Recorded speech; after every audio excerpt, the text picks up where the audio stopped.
Good afternoon, evening. It's 4 o'clock. I'm like Steve Spagnuolo on a Thursday at noon. I don't know whether to say good morning, everybody, good afternoon, good evening, whatever it is.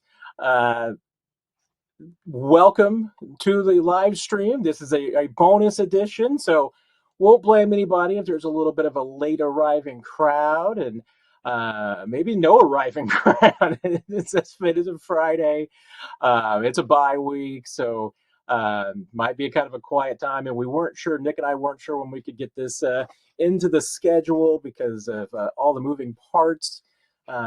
We might end up just talking about some of our own favorite topics. Who knows? But I see already some of the usual suspects in here, so I'm expecting that we are going to have some pretty good questions. Chiefs right now are kind of dark. Coach Andy Reid's given the team a couple of days off. Pretty much everybody, I mean, coaches and players alike. That was kind of the plan, was to let everybody kind of decompress for a couple of days. Sounded like the coaches were kind of going to start rolling back in on Saturday. Usually in a scenario like this, the Chiefs would get together on Sunday for kind of a walkthrough. Remember, going into Sunday, this Sunday, they don't know for sure when they're playing in Week 18. There's always the possibility they could end up getting scheduled on Saturday. I don't think that's going to happen. There might be an NFL scenario where, depending on how games unfold this weekend, and the NFL will come out with the official schedule. Usually their plan is to do it Sunday night, either during the Sunday night football game or immediately after the Sunday night football game, when we'll find out what the schedule for Week 18 will be. There's obviously a slight chance, like I said, that the Chiefs could end up playing on Saturday against the Broncos in Week 18. I kind of feel like that would only happen if this is a game that is important to the Broncos for playoff seeding in some way. There's scenarios where, hey, if the Broncos win, then it's going to put or lose, then it's going to put pressure on the Bengals the next day in that situation. So I don't entirely know for sure. I mean, I think that the sense that now that the Chiefs are going to end up probably benching some of their starters and taking letting some guys rest up, that it's not a real marquee game for the NFL. But then again, they also want teams that are impacted in the playoffs in some way to be playing at the same time. And since this game might not have that much meaning, maybe it is something they would want to. But I think the fact that the Chiefs aren't going to be playing a lot of their stars would diminish this game somewhat in the eyes of TV. So I'm assuming that they're going to play on Sunday, 3:30 window. Because it'll be on the road in Denver. It won't be a noon game. So that's kind of the way I see it probably breaking down. Could be surprised. I mean, Andy could surprise us this week, and decide that since they've got such a long time off that they will go ahead and maybe let some players play. I could certainly see that scenario for some. There's others that I don't think need it. I mean, Travis Kelce doesn't need to play against the Broncos. Chris Jones doesn't need to play. I honestly don't think that Patrick Mahomes needs it. Maybe we'll get into, if anybody's got a question about the rust factor and everything, maybe Nick and I can get into that later.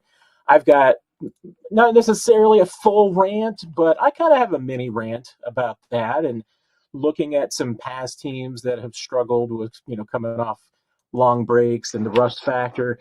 And I mean, spoiler alert, my short version is that the Chiefs are just, I think they're too well coached and too good all around to suffer from that. So I just don't think it's going to be much of a factor. And kind of fitting into this, the Dezs with the super chat question. Thank you, Dezs, as always. And thank you for always being a member. Appreciate you, my friend. Who do you believe will not play at all? I mean, the Chiefs, you could have 7 inactive players, and I will assume that the Chiefs will go ahead and elevate 2 practice squad players. I mean, if I would doubt right now, I don't think Isaiah Pacheco is going to play. Depending on the situation with his ribs one way or the other, I'd probably go ahead and sit him out. I frankly would probably sit Kareem Hunt too. I think he doesn't need. Don't worry about rust with Kareem Hunt. He's a veteran. If anything, the rest would probably be good for both of those guys. I seriously doubt Chris Jones is going to play. There's 3. Um, DJ Humphries is an interesting one. I think that, I think you'd at least like to see him play a little bit. So I think he would be off. The Chiefs in this situation have sometimes gone ahead and let some of their starters play on the offensive line. Sometimes they're active but just don't play. But I don't know if Joe Toney needs to play. Um, I'd take out Creed Humphrey. Maybe let Trey Smith play if he's healthy. I mean, Trey's also, I think, been dealing with a little bit of a hand issue, so maybe he would be, just giving him a few weeks to really truly rest up.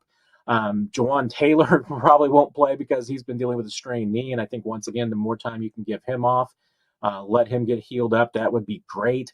I mean, I know right now, you're worried about the offensive line, and they just gave 5 guys the day off. But and more than likely, the Chiefs will probably let at least one or two of their starters play, maybe at least a half, and be available if they need to, desperate that they have to go back into the game.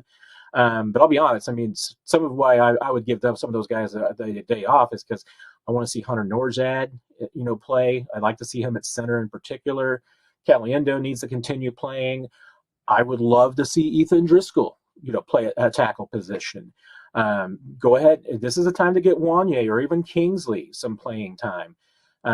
If Mahomes isn't playing, I'm not trying to get Carson Wentz in trouble or anything, but I'd rest a couple of guys on the offensive line, if not three, at least three of those guys. And like I said, even some of them maybe just playing part time in that game. I mean, normally you wouldn't carry 9 or 10 offensive linemen on game day.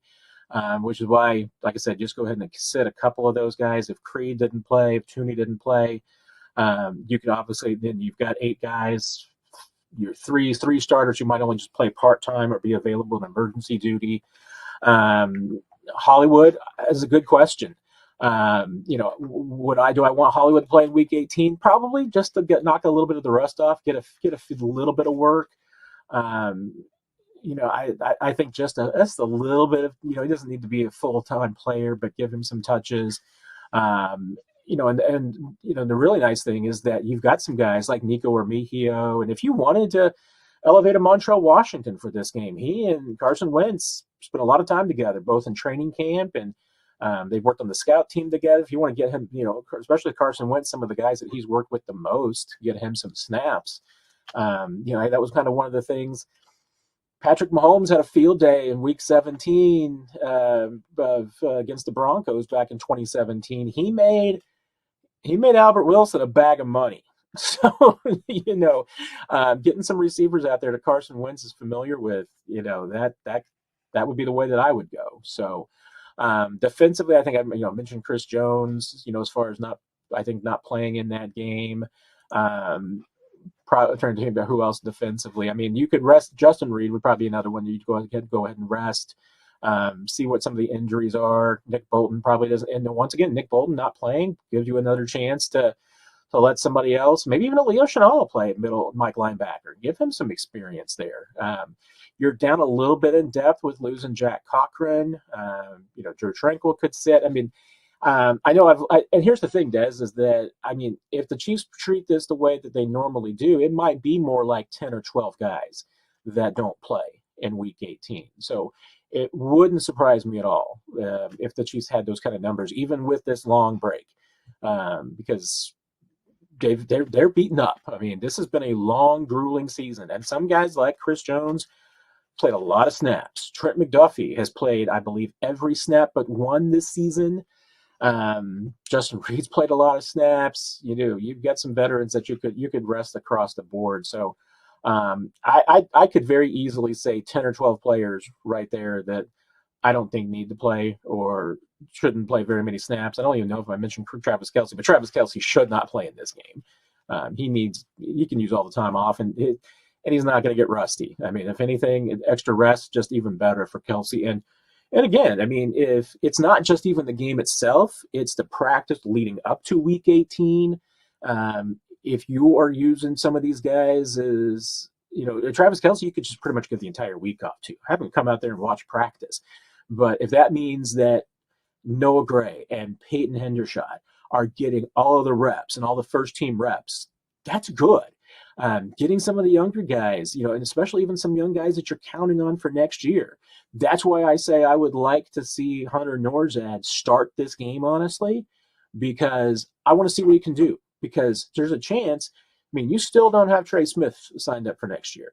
So Hunter Norzad and Mike Caliendo are probably going to be battling and could very well be battling for one of those starting jobs. Joe Toney is not guaranteed, as far as, next year, as far as, that cap number, that $27 million cap hit. So, Hunter Norzad and Mike Caliendo might both be starters for this team next year. You got to figure out what you have.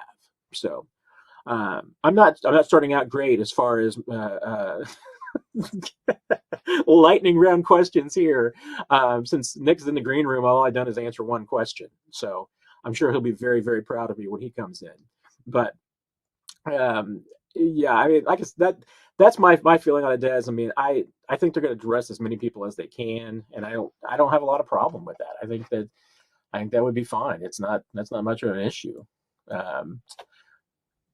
KL368, one of our members here, and I do always try, super chats and our members. I do try to get you up first. I definitely do a better job with the super chats. The members I try to see because I don't get the same notifications for them. But when I see that green and the different colors, noting that you're one of our valuable members here at Chiefs Digest, I do try to move you up. So KL368, do you think the DB rotation stabilizes some more once the playoffs come around?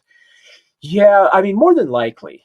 I mean, the Chiefs are still doing a lot of rotation, and that's one position where maybe you do for sure set Trent McDuffie in Week 18, just so then a Chris Roland Wallace can play the entire game. You can maybe get a Keith Taylor in there and get some more snaps. We'll see if they activate Steven Nelson, and by activate, I think would just be a practice squad elevation. Even what we heard from Steve Spagnuolo last week, it's really kind of this is maybe just an emergency of having Steven Nelson around. So, it's not necessarily guaranteed that Steven Nelson's ever going to get on the field, but he's definitely, for them, a nice depth piece to have around. But yeah, I mean, I do expect that once they get to the postseason, they will shorten the bench a bit there at the defensive back spot. How will that look? I mean, Trent McDuffie's going to be out there a lot. I'll be interested to see, how Chris Roland Wallace does factor into things, and especially with Chamari Connor in theory. If Chamari Connor is back, I think you do try to get him back out there for the Denver game. He would play out there, and that will. Honestly, I mean, if that allows you to then play Chamari Connor in the slot, and now Chris Roland Wallace can get some snaps outside, because I think you're going to need Chris Roland Wallace, especially as a depth piece going into the playoffs. I think you'd like to see him get as much work as possible. So, but what's it going to look like once you get to that divisional round game? Yeah, I mean, I do think that right now, the way it would look to me is that you're probably going to get a lot of Josh Williams, and that's at least the one who has been the most consistent and played the most out of that group. Maybe Chris Roland Wallace pushes him, and maybe the Chiefs still do rotation. Maybe they do matchups where they're just going to favor the corner at that number 2 spot that plays at least matches up the best against the opponent's number 2, number 3 receiver that week, and especially somebody on the outside. And how they're going to match up. If you've got McDuffie who's going to follow with someone and a team's number 1 receiver, and if the number 2 receiver is a 6'4" guy, you probably want Josh Williams out there. If it's somebody a little shorter than that, then maybe you want Najee Johnson. I mean, it could go a couple of different directions, but yeah, I mean, I would think that you're going to see it stabilize a little bit. KL368 as far as just the rotation goes. We've seen some Keith Taylor. I mean, that's the kind of thing that you would expect to shrink a bit, that you're going to go with the guys that you rely on the most. But Steve Spagnuolo and Dave Merritt, they can come up with some trickiness. They can rotate around, and that they're gonna do whatever they think is best. And I just don't have a good feel yet for sure if they want to continue that rotation. That's going to be a question that comes up, when we get to talk to Spags, and if we get to talk to the assistants, which I think we will sometime before that first playoff game. Sharon, concerned about the Bengals sneaking in. If Broncos don't win Sunday against the Bengals, then I say rest everyone. That That's a good question. I mean, because I have had some debates and some discussions about, if you're the Chiefs and you got to pick your opponent a little bit, you got to pick who made it into the playoffs. I mean, Bengals still need a bit of an inside straight to make it in. So I'm assuming that the Broncos will still make it. And here's the interesting thing is that, I mean, this Bengals team is flawed. I mean, they can put up points in a hurry. We know that. I still just don't think that this Bengals team is as good as past Bengals team. I think that this Bengals team coming into Arrowhead, that's still an advantage for the Chiefs. So I wouldn't be terribly concerned about that. But and Nick and I have talked about this, and he's convinced me. So maybe I'm more bullish on this than even he is. He's turned me around on this one. So now I'm heading full into it. I think you want the Broncos in, because I think you want the Broncos facing Buffalo or Baltimore, and most likely I think they would face Buffalo, obviously, as the 7th seed. Broncos have a really good defense, and I don't think they're good enough to beat Buffalo, but they can be physical with Buffalo, and they can give Buffalo a real tough game. So if you can beat up and have Buffalo beaten up a little bit. But I'll tell you what, I mean, this is my other thing as I'm just going through, and some of this has absolutely been affected by Nick's numbers that he's put together. I would be more afraid of Baltimore in the playoffs than anybody else, just because I think that outside of the Chiefs, I think they're the most battle tested. They have been much better against playoff teams than they have against everybody else. They're a little bit like the Chiefs in that way, that you can almost take their performances and their records against the weaker opponents and throw it out. You look at how they performed against playoff caliber teams, and Baltimore looks like a tougher out than the Bills, because the Bills haven't been really battle tested in the same way. Buffalo had one game that they were under schedule they wanted to win this year. They won it. Chiefs haven't had that game. They haven't had a game that they've had to win, that they were like, this is a must win. Baltimore's had a couple of those, I think that, and obviously they took the Chiefs down to the wire. They've had 5-2, I think that's their playoff record. They've had a pretty good record against playoff teams. So I'm more worried about, I think, Baltimore than I am about Buffalo, but it's going to be tough regardless. So there's 3 good teams in this playoff. Back to Dezs with the super chat. How concerned do you think you should be with the constant high ankle sprains can shorten Mahomes' career? I'm not terribly concerned. It's not something that normally you think about. And honestly, I would be much more concerned if he was having a bunch of knee injuries. And obviously he had the dislocated kneecap, but he hasn't really had a ton of knee injuries. And that's what usually really derails you. Now, I admit I haven't, and Dezs, you might have done this. You may have put some work into this one. I haven't really seen any numbers about, ankle sprains as far as having a cumulative effect and what they can do to your career. I think it's important, obviously, is that he hasn't had fractures. He hasn't had anything of that nature. I believe he's had at least one cleanup in his foot / ankle area with some of these ankle sprains in the past. Maybe we'll need another one this offseason. Who knows? We don't usually when it comes to those kind of things, we find out well after the fact, sometimes months after the fact. But I'm not as concerned about the ankles as I am about the knees. The knees would be the bigger concern. That's what's derailed a lot of careers. If Dan Marino did not have the knee injuries that he had, his career numbers would look a lot different than they are. That's the ones that would bother me. And honestly, as far as, start talking about shortening Mahomes' career, I think injuries are probably the last thing that would, one of the lowest things on the list that could shorten his career, because I think some of it's just going to be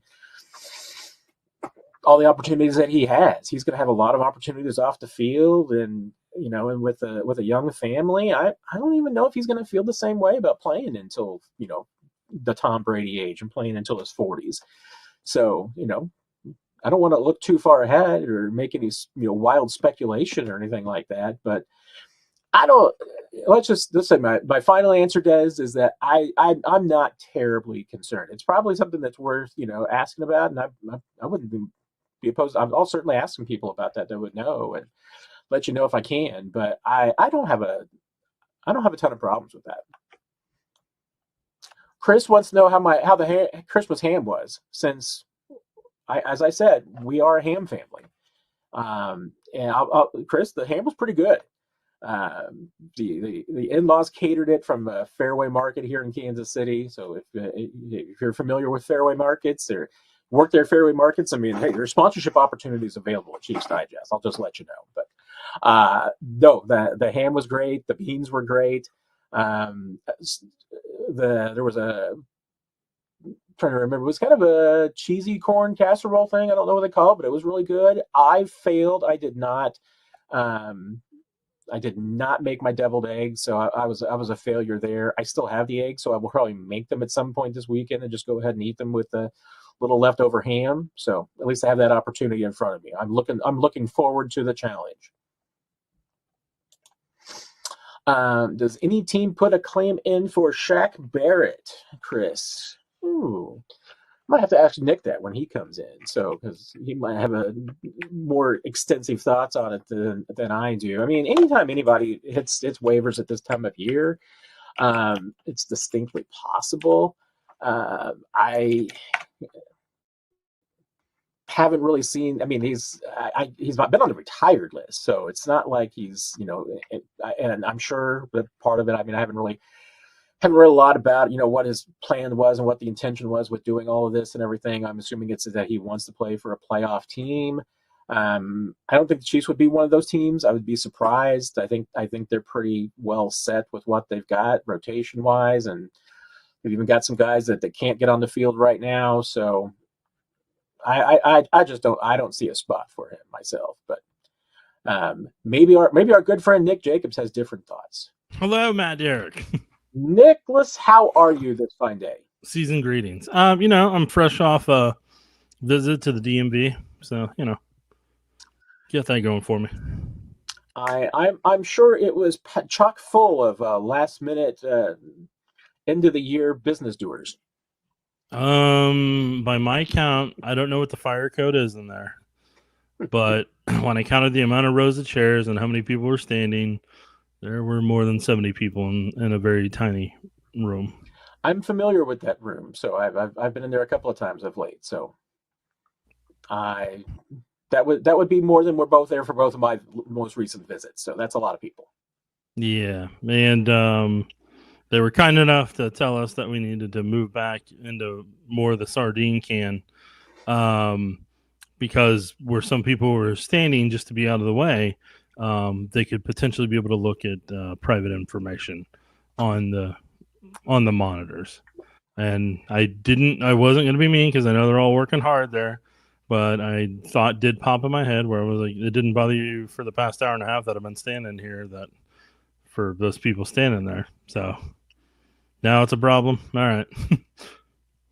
not any more people in there, than there were before. So. You don't have a problem until you do. So that was a unique 2.5 hour journey. My biggest issue is when you go in there, like in the past at the previous Liberty DMV, they had screens up there, so you knew what the wait time was when you logged in. You had a good idea. Okay, in this section, there's this. You had a breakdown. You could, you knew what your potential wait time was. It either updated on an app that you had available to you or something. The way they have it set up now, they take your phone number, and then you find out the minute they're going to call your name.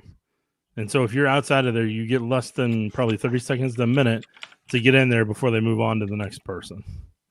So the people that were generally working, they were working hard. They were doing a good job. They were friendly, cordial, respectful to everybody. So, but the overall system that they're allowed to work inside of wasn't working out for them. It wasn't helping them to the best of their ability, in my opinion. And it wasn't helping the people that are physically there, that are waiting to get answers. That would be my take as well. Obviously the people who were working were very hard and very friendly, but the advanced analytics of the DMV in Missouri right now are a little lacking. That's what I'll just say.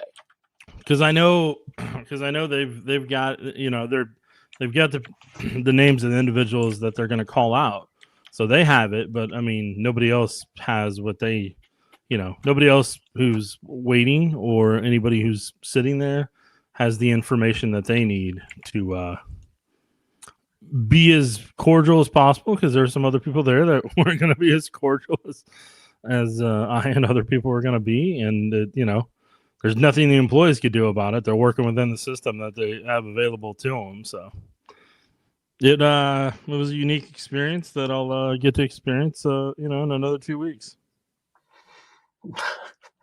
Isn't that the best? It's something. There's nothing like it. Well, Nick, I'll ask you quickly. Chris's question: Would you claim Shaq Barrett off waivers from the retired list? He was not. At this point in the process, he was not claimed by anybody, so he cleared waivers today. So there you go. See, so nobody has to worry about putting in a waiver claim.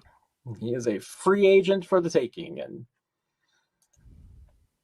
I still don't expect the Chiefs to be interested, but I could be surprised. Yeah. So, we'll see how it works out. But, yeah, no, he unfortunately, it's not. He may sign somewhere. I'm sure he wants to go play for a playoff team because that's all that's going to be available. And we'll see what happens with Calais Campbell over the next week, because it sounds like he would prefer to move on from Miami if they're not going to be in the playoff hunt. So if they lose this weekend, they're out of the playoffs. There's no hope for them playoff wise, and that would be the end of that. Merry Christmas to you, Justin, and Merry Christmas, Happy New Year to everybody out there. Hope you're all having a great holiday. Cole, do you expect Matt Nagy to get any head coaching interviews? Not a fan of him as our OC. Now, Cole, I'm not giving you a hard time, Cole, but I am just, because I've heard this kind of line before from a lot of folks and everything. Hard to get rid of your offensive coordinator if you're not a fan of him. I mean, you're just rooting for somebody to take him off your hands. I do think there's a distinct chance that Matt does get some interviews. And honestly, I can make a case why he deserves it. I still think, looking back at the Chicago experience, there was a lot more good than bad. And the fact that he took that team, that organization to the playoffs and won as many games as he did with that quarterback, I think it actually bolsters his case about why he should be a head coach. But just in an organization that's not one of the 8 teams that don't know what they're doing. So I'd love for Matt Nagy to get another chance with an organization that at least has a clue. What are your thoughts, Nick? Yeah. Look, the thing I'm going to say is, I know people keep saying they're not a fan of him as OC or this or that. At the end of the day, this is Andy Reid's playbook. This is Andy Reid's offense. This is Andy Reid's scheme. And there's been times where people have slipped up and he calls the plays, in various interviews. Tom Brady was one of them, and has said that time and time again. So people did this to Bieniemy when Bieniemy was OC. People did this to Doug Peterson. Doug Peterson's the OC. People did this to Matt Nagy last time he's the OC. They're a part of helping it all work together, but at the end of the day, it's Andy Reid's show. So, and there's times where parts of the playbook that we might enjoy, they don't have the players that have the skill set to execute that, because you've seen the playbook be a little bit different since I got Hollywood Brown back, and since Xavier's doing different things, the playbook's opened up a little bit more in various points. And whenever they moved Joe Toney to left tackle, that really opened the playbook on a handful of things. So, it's a lot of it's based on circumstances of what they are capable of executing. So I just think people need to understand that what they have talent wise determines what they can and can't call based on what time they do or don't have in protection. Very well said. Jeremy, 2 questions. Does Joe Toney win the Derrick Thomas Award this year for team MVP? I'll go with that one. Just deal with that one first, and then we'll get to the second one, Nick. But that's an intriguing proposal, and I can see why some people would be in that consideration. I mean, I guess you should be a candidate, Nick. But definitely candidate. I mean, let's see how far they go and where Joe has to play at as the season moves along here. It's really intriguing because this is a year in which, I mean, the Chiefs have a tremendous record, of course, but I could make a case for probably a half dozen guys for being team MVP this year. All right. Who do you name your other people? Well, I mean, Patrick Mahomes, obviously, top of the list, always up there. Frankly, Chris Jones needs to be a candidate. No. Yeah, I would put Trent McDuffie into that consideration because I think he has had a tremendous year. So there's 3. I'll throw Joe Toney in there. Why not? He's had a good year, and obviously he's been really important the last couple of weeks. I mean, if he played left tackle the entire season, he would have probably a pretty good chance at that. But there's my 4. Okay. Honestly, I mean, it would be a sleeper pick, but Kareem Hunt probably needs to be in the conversation, especially if you just look at what he's done since he's arrived. He's leading this team in rushing. Nick, I mean, if he'd gotten here like maybe a week or 2 earlier, he could have got 1,000 yards rushing. It's ridiculous. So there's 5. Let's see. Who would be my 6th? You know, I mean, at some point, Chiefs will need to, at some point, honor Creed Humphrey and give him a team MVP award some year because he's darn good. All right. So there's my 6 nominees.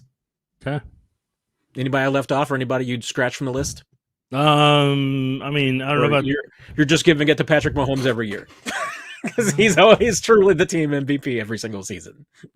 Certainly their player that decides a lot of their playoff circumstances. But I mean, another guy in a regular year you could put on there would be Butker. Rises had a lot of punts that have really helped out, forcing teams to have to, move the entire field and really shift the field in the way that he has. So those would be other people that I'd have on the list.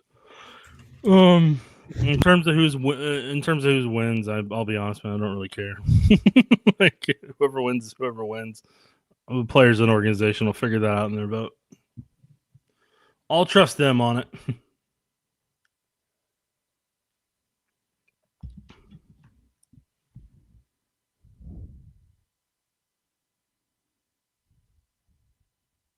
Oops, I think I got muted there. Sorry. And you're back. I'm back. The second part of Jeremy's question, does Chris Jones' ability to move along the line hurt developing players? I mean, I can't really see it hurting, Nick. I mean, what about you? No, because they can still develop in practice. They can still play in games. Chris isn't playing one spot every single snap. He's the primary 3 tech. The only reason, let's be blunt, the only reason they move him around is because sometimes other guys aren't getting the pressure, and Chris knows it's a clutch down, and he's got to move around to be able to get it done. Yeah, and he's never moving around without the objective of that he's switching places with someone who is prepared to switch places with him. It's not like he's just taking somebody that's out there and saying, "Oh, hey, you line up here inside because I'm going to go rush the passer from outside." I mean, it's part of the scheme. I mean, if he's out there with guys, and he doesn't have carte blanche for choosing where he lines up. There are some Kate limitations. LeBlanche. Thank you. There you go. I'm sorry. He doesn't have Kate LeBlanche to. He's only going to do it if he's got like somebody like a Mike Dana or somebody out there who can flip flop with him and everything. And honestly, I mean, I think from that standpoint, it probably helps some guys because Mike Dana got paid by the Chiefs because he has the ability to move inside and outside.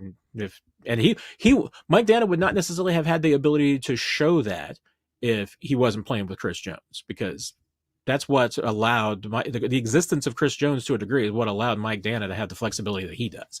And that's made Mike Dana more valuable.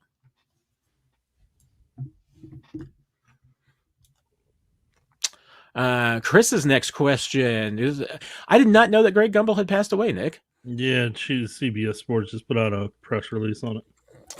Very sad because yes, I mean, I can't remember NFL broadcasts without Greg Gumbel involved. I mean, I know he was really kind of just starting his career when I was a kid and everything, and so he's been around from the very beginning and always been one of the best. I don't, I should know about because I mean, I know that the NFL has a portion of the Hall of Fame that honors broadcasters, I'm sure. I mean, it's not like, it's kind of like baseball's, I guess that, it's not like you get to have an award, but I don't know. Does the NFL do the same thing, Nick, for broadcasters? I'm not sure on that one. I'm not sure either. I mean, I know baseball has like the Ford Frick Award and, it's like the Red Smith Award that they have, because I know they have for both writers and for broadcasters. I mean, if Greg Gumbel has not won that and not been honored, he absolutely is worthy and deserving. So, but that is sad to see. Chris got a lot of questions today, and they've all been pretty good questions, Chris. So I'm giving you some run here. Then Steven Demon, I just saw your super chat, so I'm coming to you next. But do you play Humphreys and the rest of the first string offensive line just to give them to work together in a game? I kind of talked about this earlier, Nick. So my answer is kind of out there. I'd sit most of these guys. I mean, I'd sit Jawan. I'd probably sit Creed. I'd probably sit Joe Toney, and I'd probably work in Caliendo. I'd work in Trey Smith, but I want to see Hunter Norzad. I want to see Ethan Driscoll. I want to see Wanya Morris. I want to see CJ Hansen. I want to see Kingsley. So what would you play on the offensive line against the Broncos? I mean, selfishly, I would like to see Humphreys get some game speed snaps in that time, because that's going to be too long between the Chargers and in the divisional round playoff game for him to go without having played. So I mean, if his hamstring can hold up to it, I would be interested in seeing it. But if not, then I get if they continue to rest him. But he's going to need to get worse and snaps somewhere, and you don't want it to initially be from the divisional playoff game, personally. But if that's what happens, and that's the hand that they're dealt, and they got to work with.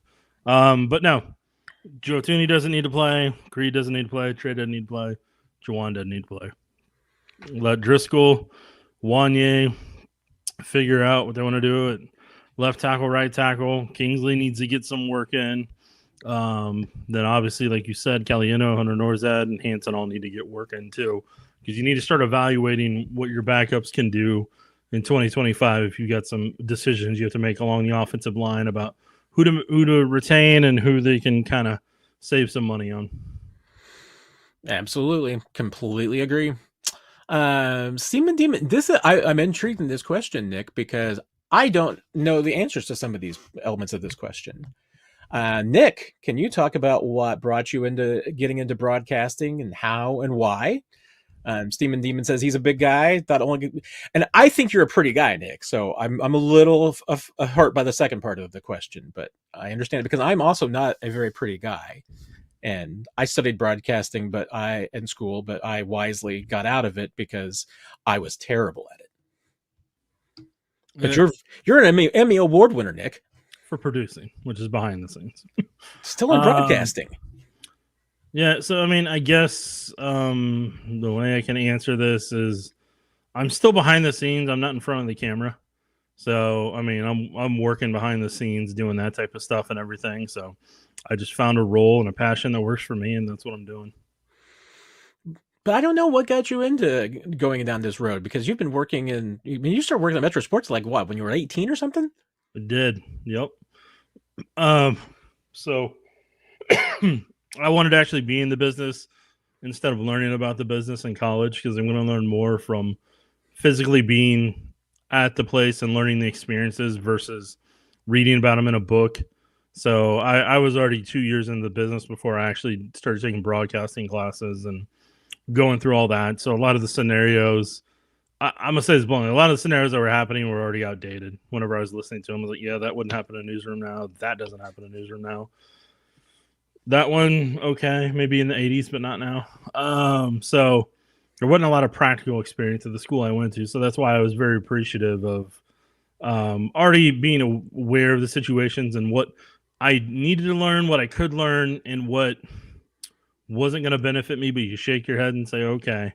To put it bluntly, I was going to college to get I was paying to get the degree, not to get the knowledge, because I was already getting the knowledge from people that have been in the Kansas City industry for 20, 30 plus years. So they were my true professors in teaching me how to go about things, how to approach things, how to stack a show. Because at the place I went to, they were starting up a news program at the time, and they wanted to do a newscast once each week, just so you get a practical experience and everything. And it was I told them it was a fantastic idea, because that's what people just need to be able to experience, that at least once a week, to have a frame of reference and things they can, if they go into that industry or decide if that industry, if that's what the path they want to go while they're in college and paying for student loans. So if they don't like it and they want to pivot, they can pivot.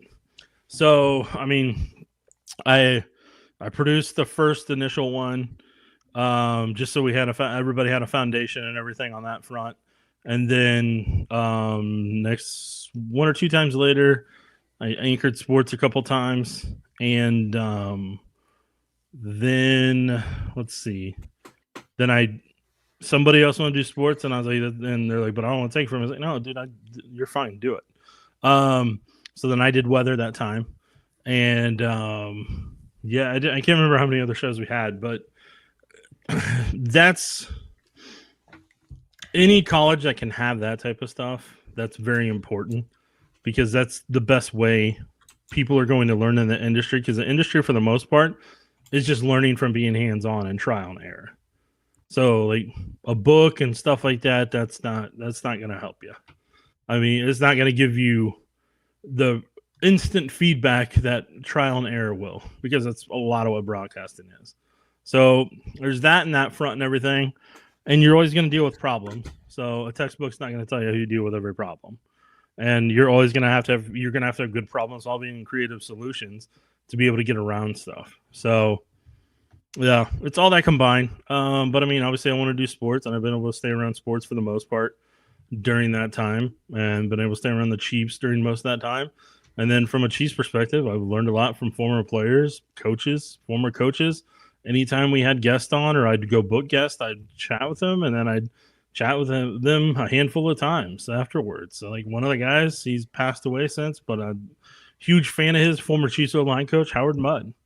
And like Howard, after we did a phone interview and everything, Baldy wanted me to tell him hi, so I told him hi for his former player, Richard Baldinger, that was a right tackle for the Chiefs for over a decade and played with the Patriots too. And like Howard taught me a ton about O-line, and Howard was one of Andy Reid's coaches in Philadelphia. And like, just getting to pick Howard's brain on O-line play and just hear some stories and stuff in the NFL. Like, I mean, and Howard was with Peyton up in Indianapolis and everything. So it's just, I don't know. It was a different way to learn about the game, and to also get to meet a lot of people over time from different aspects, whether it's the NFL world, and sports broadcasting allows you to meet, obviously, in a given year, I may go out to KU basketball, KU football, Missouri basketball, K-State football, K-State basketball. You get to meet a whole bunch of high school football coaches. Obviously Chiefs, I met a lot, occasionally maybe current or sporting, but I'm saying you will find common themes in the sports world and in sports culture and how franchises are set up and how they go about things. And you kind of get to learn all those things over time and everything. So you kind of get a well-roundedness of sports in general because of how much there is in the Kansas City market versus some areas where you may have, for example, up in Nebraska, you got Nebraska Cornhuskers. Volleyball's great, football's great, and those are kind of their wheelhouses. And then they may go cover the Omaha Storm Chasers, and maybe something else. But like, I don't know, that's all I can say. But I mean, I made myself versatile enough to where I can wear a lot of hats if I need to try to stay employed and force them from not moving on from me. Well, you are definitely a multi-tool weapon. I can attest to that, because some people in this business can do one aspect of their jobs. Sometimes can do two. You can do pretty much everything. And writing is definitely another one of your strengths, and that's something that will make you in journalism, and it doesn't matter whether you are working on an internet site, if you're working at a TV station, radio, a blog, whatever you are doing, writing is the absolute best thing you can do. And I always tell anybody who wants to break into this business and whatsoever, I'm like, the first thing you should be doing is writing. Always write, because writing will open a lot of doors for you. It will keep you employed at a lot of times, when maybe get you some jobs and get you some gigs and get you opportunities, because if you can't write in most places, there's not a place for you. Well, and like another thing is, like, a lot of people that are in TV, once they leave TV, they typically go to PR jobs because they understand that aspect. It's an easy transition. They all know how to write, like you're talking about, and they're also used to like deadlines and kind of on demand.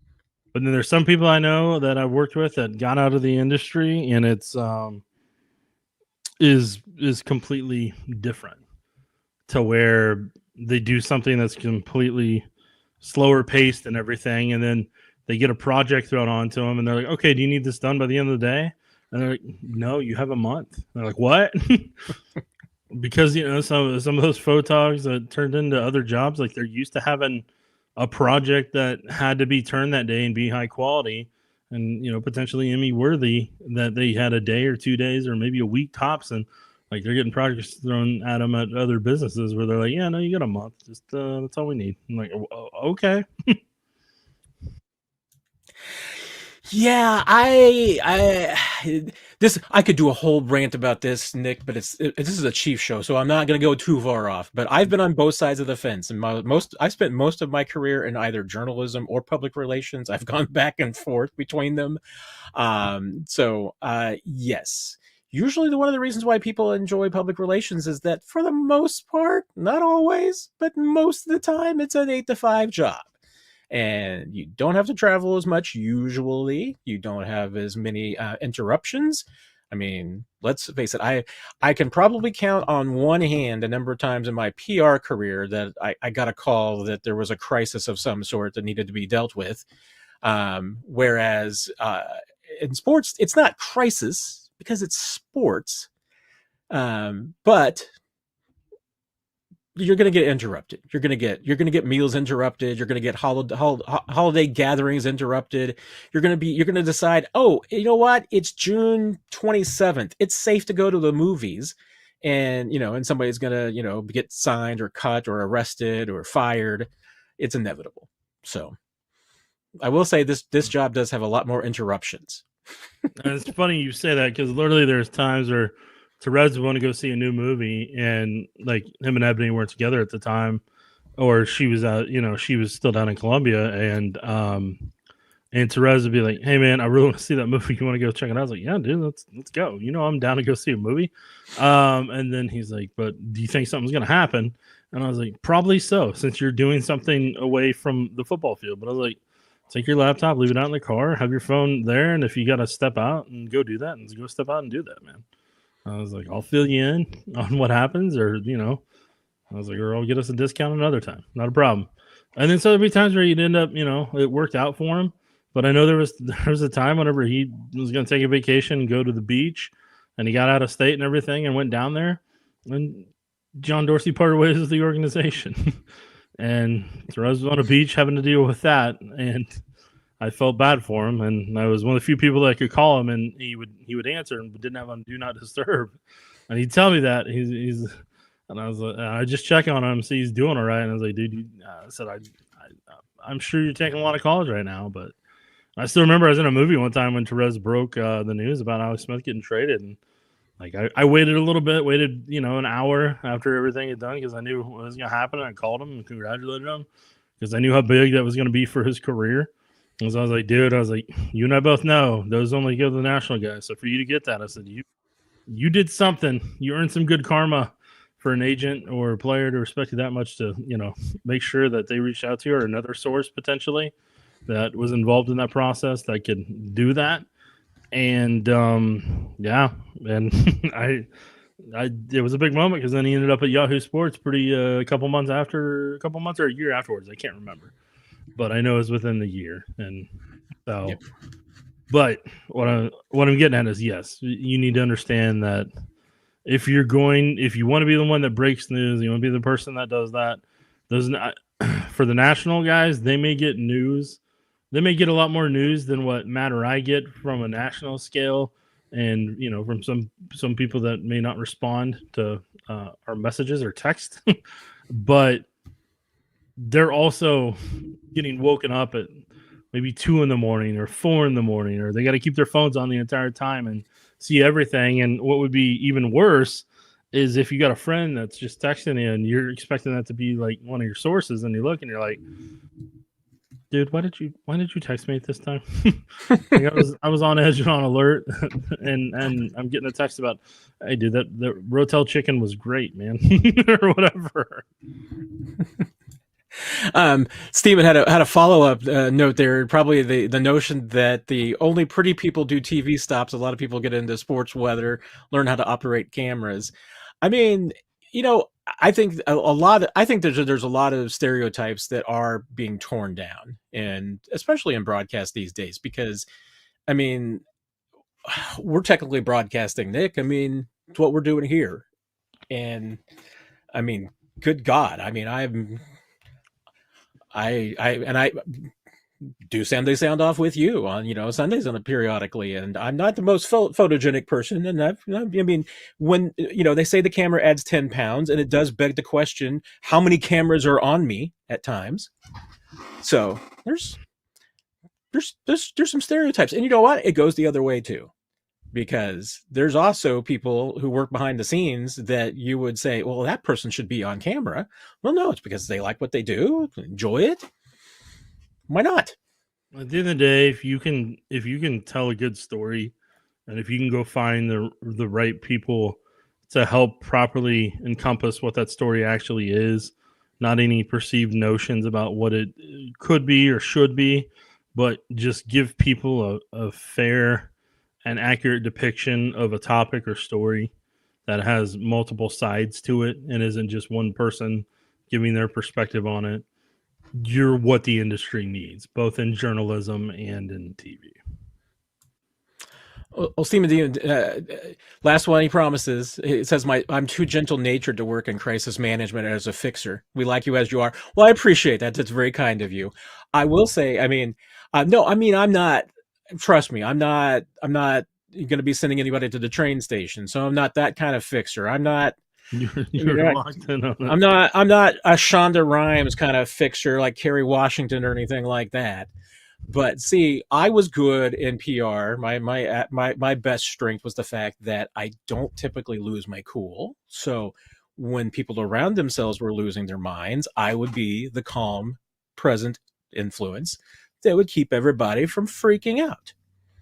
And then you'd go in your car and scream loudly private. When people didn't know or couldn't see.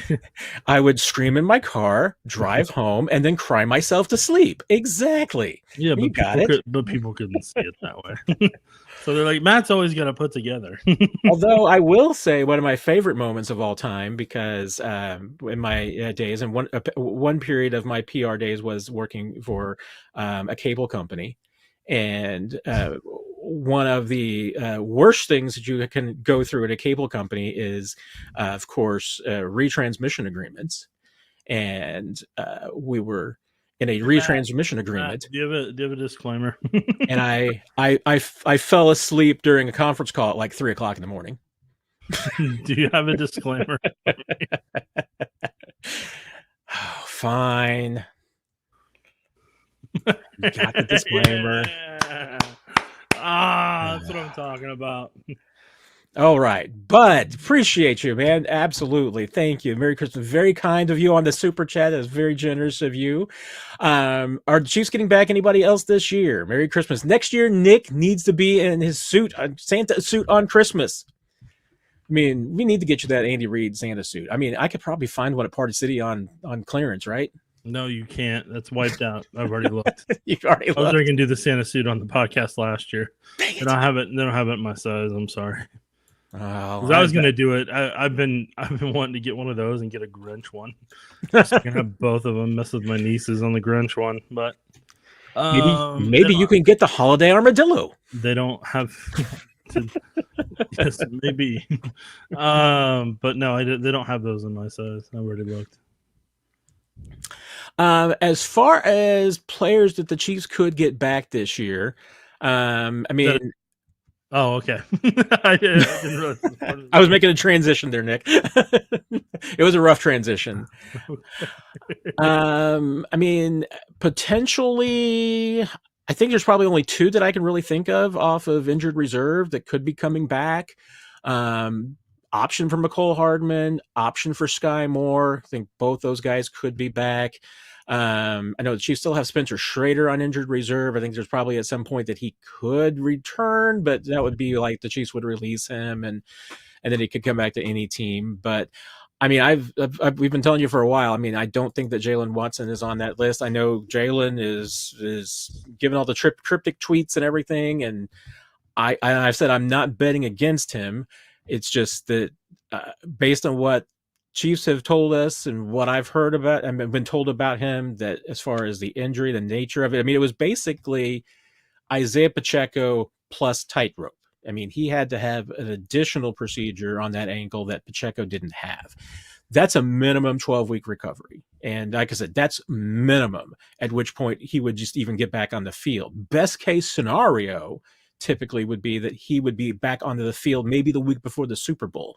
And that's before you even talk about it knocking off any rust. So, you know, to me, like, remember, was it 2 years ago that McCole had the injury going to the Super Bowl, and there was the maybe he will, maybe he won't. Last year you had the Brian Cook, maybe he will, maybe he won't. I mean, that's the Jalen Watson category right now. I mean, the Chiefs are not expecting him back. I'm not telling you that Jalen's wrong, that he's not going to make it back. I know he's working his butt off to try and get back, and that's why I say I'm not going to bet against him. I'm just saying the Chiefs aren't counting on him. So, I mean, that's the only two I can think of, Nick. Is there anybody that I'm missing as far as you think could return rather than, you know, at least as far as being healthy enough to return? And McCole and Sky doesn't mean that they're guaranteed to, but at least they possibly could. No, I don't. I think you've got your roster right now. And I know there's been some like questions about, you know, BJ Thompson. BJ Thompson, at this point, even if the Chiefs wanted to consider it, he's reached the point after you reach, I believe it is week 11 or week 12, that if you're still on the non-football list, at that point you're out for the season. So BJ's still just working on his life and getting him back. I know he's been around the Chiefs locker room. He looks great. So I know he's, you know, off the field doing very, very well, but he will not be among those that will be returning. So I can't think if there's anybody else that I'm missing, Nick. I think that's probably, from an injury standpoint, I think the Chiefs have gotten back just about everybody off of reserves that they could, except for those two receivers. Next question. See, I think I had made it up to 4:10, Nick, so we're only 49 minutes behind. 4:10? We're at 4:10. There you go. Lightning round. You can say that, but at some point it just falls hollow. Lightning round. Uche playing time. I mean, I don't think anything's going to change. I think he's where he is on the rotation. If the Chiefs have a week where they feel like that they need a exclusive third down pass rusher with some speed, might see him, but I think he's kind of where he is right now. Yeah, I mean, we'll answer again this week. Yes. I gave the short answer, Nick.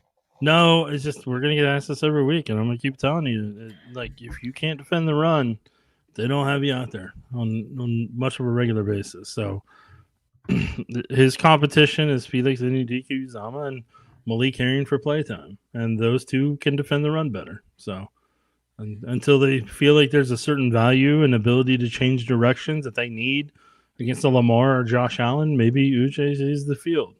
But otherwise, Uche is going to be seen the inactive list. That is the case. Different variation on this question, Nick, from Mitchell. He's been wrong doubting Mahomes. Clearly, the left side of the line was his only problem. Do you think they should leave Toney there or make changes and mess up what they have going now? I won't lie, Nick. I'm gonna disagree a little bit with the premise of the question, because while I think that Joe Toney has played great in the last couple of weeks and has certainly helped him solidify that offensive line, I personally think that the bigger impact about why the Chiefs offense has looked better last couple of weeks is that the last 2 games that Patrick Mahomes has gotten rid of the ball faster than he has at any point in the last 3 years. Am I wrong? All right, so I'm gonna handle this threefold. First one I'll continue to leave up the disclaimer for you. That's fine.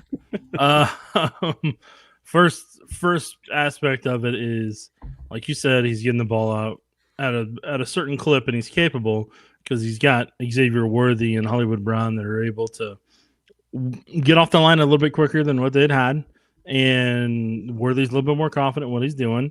And on top of that, having those 2 presents out there, that allows other receivers to get a little bit more room to work in a quicker fashion.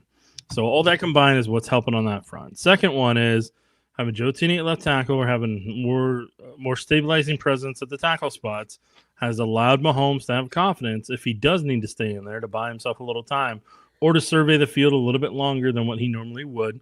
His timer isn't as souped up as it is, and he's not taking as many hits as he had before. That helps a great deal.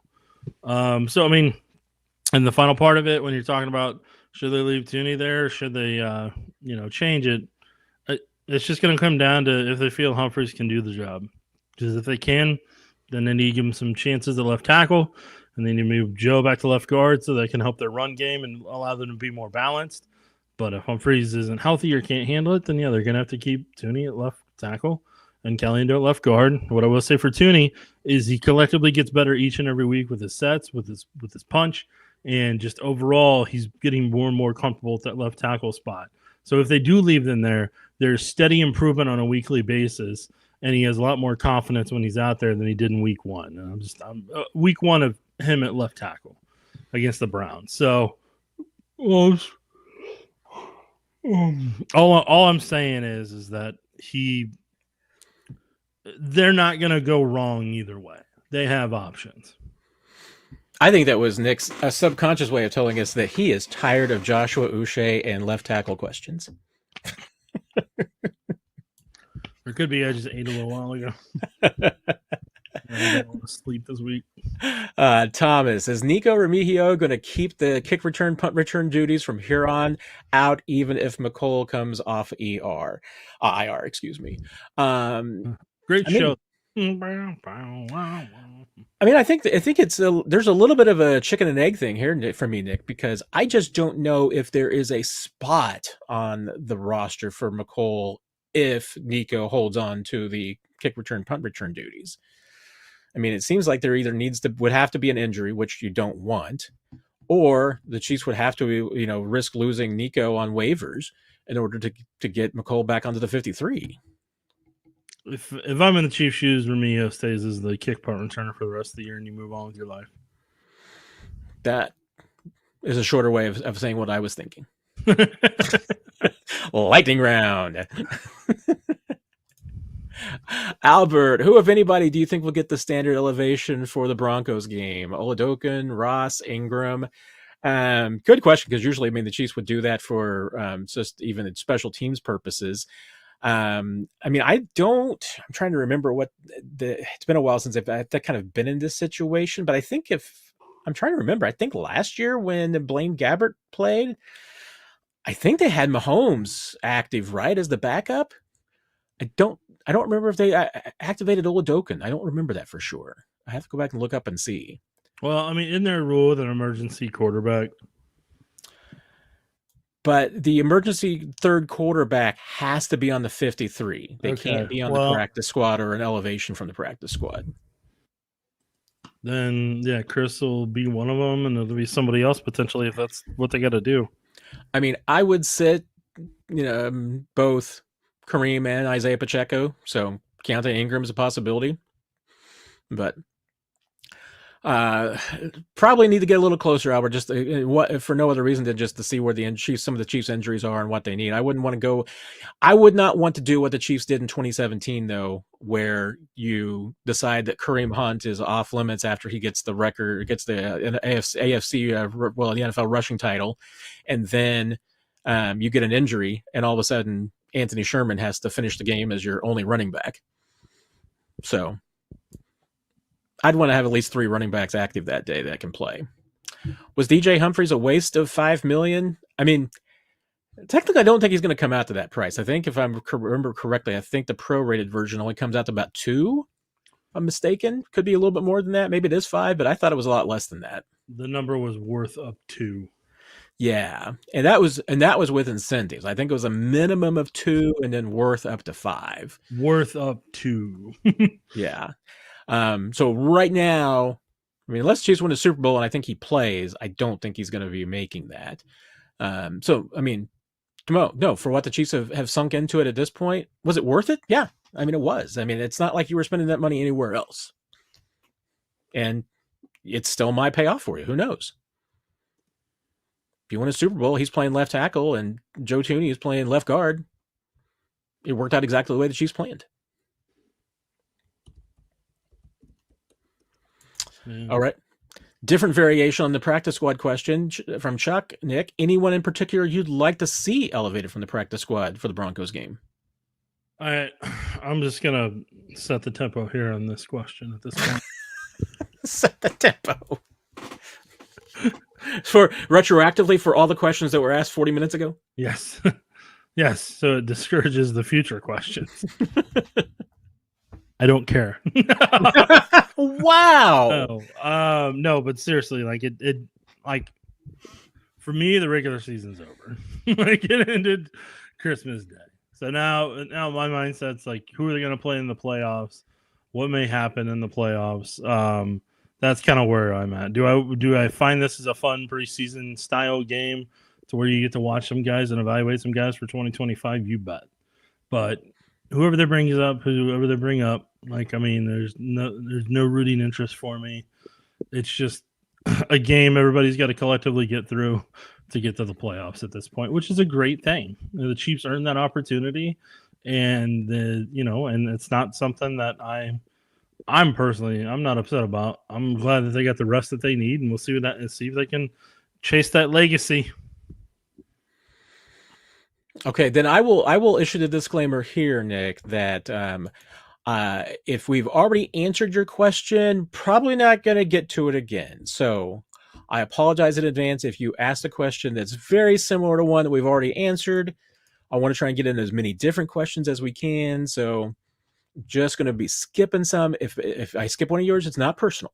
I just want you to know. So here's what's weird about DJ Humphries thing.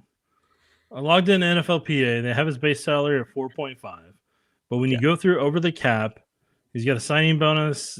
He's got a signing bonus of $500,000, but then he's got there's a part of a roster bonus possibility too, and then some other bonus. So his cap hit. Yeah, his cap hit is showing $2.5 million. So there's something. That's about what I thought that it was. That was like a minimum. Something's just. I wonder. I don't know. Well, he only gets a prorated version of the base. So even though he has like a $2 million base, he's only making like what, $500,000 of that base. Yeah, but I'm saying the base salary in the NFLPA system has it at 4.5. And that's why, I mean, like, I think Spotrac, I think, has the guaranteed portion. I mean, they probably, I mean, and let's face it. I mean, the third party sites do their best to try and, put the numbers in a way that makes sense, that at least it gives you a pretty good idea about how the contract is structured. Over the cap probably has an even different take on it. I mean, they may have a different number. I mean, I'm assuming that the NFLPA is usually obviously taken directly from the sources themselves. Yeah, it's literally from the contract that has to be filed to them.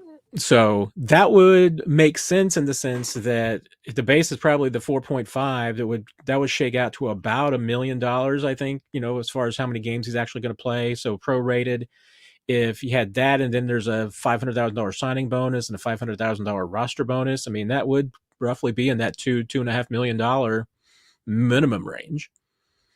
So My head hurts from all these numbers. It's just how you do the math. But Chuck, I'll be honest. I don't think you're going to see Steven Nelson, but I could be surprised. And Don also asking if we're going to see Steven Nelson. I don't think we're going to see Steven Nelson, but I could be surprised. Chuck, Nick, your favorite all-time Christmas song? You can't say that's a repeat question. No, I'm not going to say it's a repeat question. Just giving you a hard time. I don't know if I don't have a specific one. I just have the ones that are tied to the movies that I watch each year. I thought you were going to say like the theme to Die Hard. No, so like Home Alone's got a pretty good soundtrack that I'm used to hearing around that time of year, and then Christmas Vacation's got a lot of songs that are tied to it that I consider quote unquote Christmas. But like I guess it's really more tied to movies than anything else for me. See, and that the opening song. Okay, I was trying to find out. Well, who is it? Is it Mavis Staples that did that? The opening song in Christmas Vacation, because that song has been stuck in my head all week long. And yes, I guess it was performed by Mavis Staples. So there you go. So to answer your question, the soundtracks for those two movies are it's what I consider Christmas. And solid answer. I cannot disagree with that whatsoever. Okay, you'll enjoy this, Nick, because there we go. Momentarily, with my 38,000 tabs that were open, I momentarily lost the stream, so I couldn't find the tab that it was in. But I was still addressing the camera like a true pro. There you go. And Jesus, I should have, if I'd seen your comment there about, back when Nick texted me and told me that my mic was not on the correct mic. Dang it. See, this is why I am not a professional broadcaster, Nick. I am just an amateur broadcaster. Well, at least you're a broadcaster. I guess I'm technically, I do get paid, so I guess I am a professional, but I'm just not very good. We talked a lot about the offensive line, so. Man, you guys really want your money back for DJ Humphries. This is like, I want my $2. Yeah, I think next question you're at 432, Mark. I was just getting that. Albert K. There you go. We were at the same spot, Nick. As the first seed, the Chiefs should be playing their divisional game on Saturday, right? I know by the laws that stipulate if they'll be playing on Sunday instead. I'm not sure there's anything that specifies it, right, Nick? It's just mostly scheduling as far as how the NFL wants to, and their TV partners want to put the games on and win. Yeah, I think they're assuming that because Brady always seemed to get that Saturday 7 p.m. during a lot of the. I wonder why he got that. But and the Chiefs played the Jaguars that one year. What was it? Saturday? It was a Saturday or Sunday afternoon. I don't remember. I'm looking back at a couple now. Last year Ravens were the 1 seed and they played at 3:30 Saturday. Mm-hmm. But they were playing the Texans, right? The Chiefs played at 3:30 Saturday when they played the Jaguars. Mm-hmm. In 22. In 21, the number 1 seed Titans played 3:30 on a Saturday. He might be up to something here but in 2020, which was a weird year, the Chiefs were the 1 seed, and they played 3:05 on the Sunday, but that could have an asterisk next to it.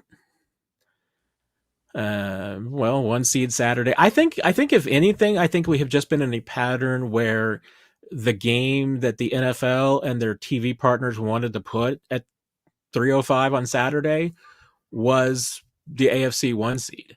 So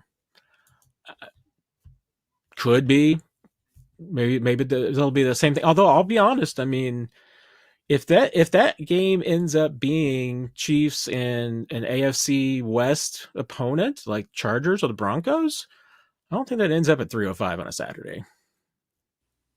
Let's see, and if it ends up being Chiefs Texans, that smells like 3:05 Saturday. Yeah, that's a Saturday game. That's a Saturday afternoon game.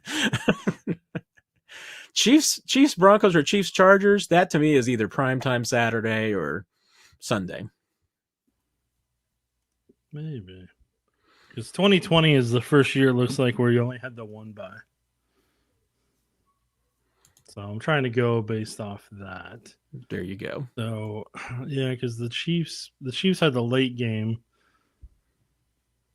against the Bills in the divisional round.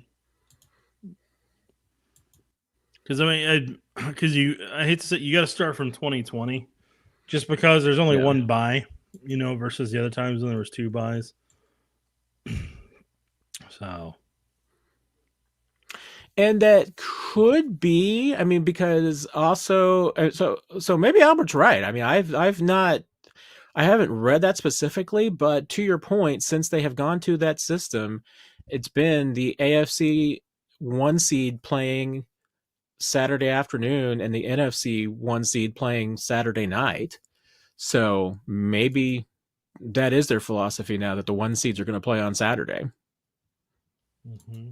And then it's just a determination about, because at least looking at this quickly, it looks like the NFC game was much better each of these years, because we had 49ers, Packers, we had Giants, Eagles, we had 49ers, Packers, we had Bills, Ravens.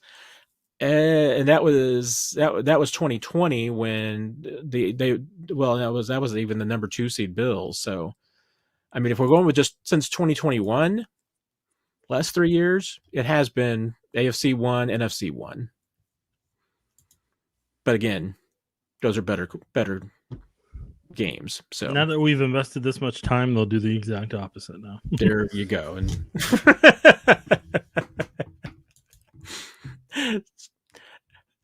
And see, here okay. Likelihood we see DJ Humphries or keep what's working. I mean, I don't think we have anything new to add, Ned. Well, yeah, Matt, because Sharon asked that question a while ago. She asked that question a while ago, so she was listening to her answer. She was. That is very true. That is very true. So whenever you take ownership of your question, that's on me, Sharon. That's on me. That's on me. Not Sharon's fault. Sharon was curious at the time. We hadn't addressed it then. Nick, did you have a favorite gift you got for the holidays? Spending time with family. That's the greatest gift of the And I can back that up, because I know that Nick had a wonderful, wonderful time with his nieces. All 5 of them. What? You said that in a way that it really kind of underscored or diminished my point that you had a good time with your nieces. No, it doesn't. You said it with a tone that kind of undercut that. I'm just saying, I've got a lot of them. I got 5 of them. And they're all from my brother. It's not a question. Different siblings. It's just one sibling. Not a question, but Casey Harrell noticed that Chiefs Digest has passed over 7,000 YouTube subs. So humble brag. Humble brag. Thank you very much. I think appreciate that. Thank you very much, and thank you all of you for who have made that happen. I greatly appreciate it. Thank you. I'm one of the subscribers. There you go. I would like to subscribe to your YouTube channel. Man, if I brought up this question, I would really annoy you, Nick. Nah, bring it up. It's fine. You know which one I'm talking about? No, I have no idea. Okay. And I'm not going to say the username because it's not obscene. I know what you're trying to do, and I'm just afraid that I'm going to mess it up. But I'm just going to go to the question. Are there any free agents the Chiefs should be targeting for 2025, Nick? Can the Chiefs get decent comp picks for maybe Wins and Hollywood Brown, D-Hop even? Yeah, I'm not looking that far ahead right now. I knew you were going to say that. No, I'm enjoying the moment right now. I'm not really big on 2025, March of 2025 right now. I got a whole February and March to worry about that. And I'll be honest, there's probably 4 or 5 people at least at One Arrowhead Drive who have an eye on that. I know I know the powers to be. I mean, I know Brett Veach is keeping an eye on that. Brett Veach is probably keeping an eye on who's going to be a free agent in 2027. That's what I'm saying. So, I was ready to tell you. He's already 2-3 years. He's playing out 2. yeah, I mean, he's already figured out what his 2025 free agent plans were back in 2023. Yeah. So we're a little behind. Right. And so there's some pro personnel scouts and everything like that who have been going through it. So, but I mean, Andy Reid doesn't know who's going to be a free agent in 2025, and he's not even concerned about going through the tape yet. So.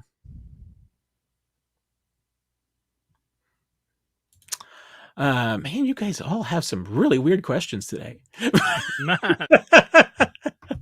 What? It's a unique, man. Well, some of them are unique. Some of them are, and I don't have anything wrong with them. I'm just. Are you talking about Carson Wentz's backup or Carson Steele's backup? Just answer both. How about that? Well, Carson Wentz's backup would be Chris Oladokun. Yeah. And Carson Steele's backup would be Keontae Ingram? Probably. Because it's no longer Clyde Edwards-Helaire. Guess what, Matt? You just answered both questions at the same time, so he didn't have to correct himself in any way, shape, or form. Justin the burner account says you're smart, Nick, because most college degrees are worthless.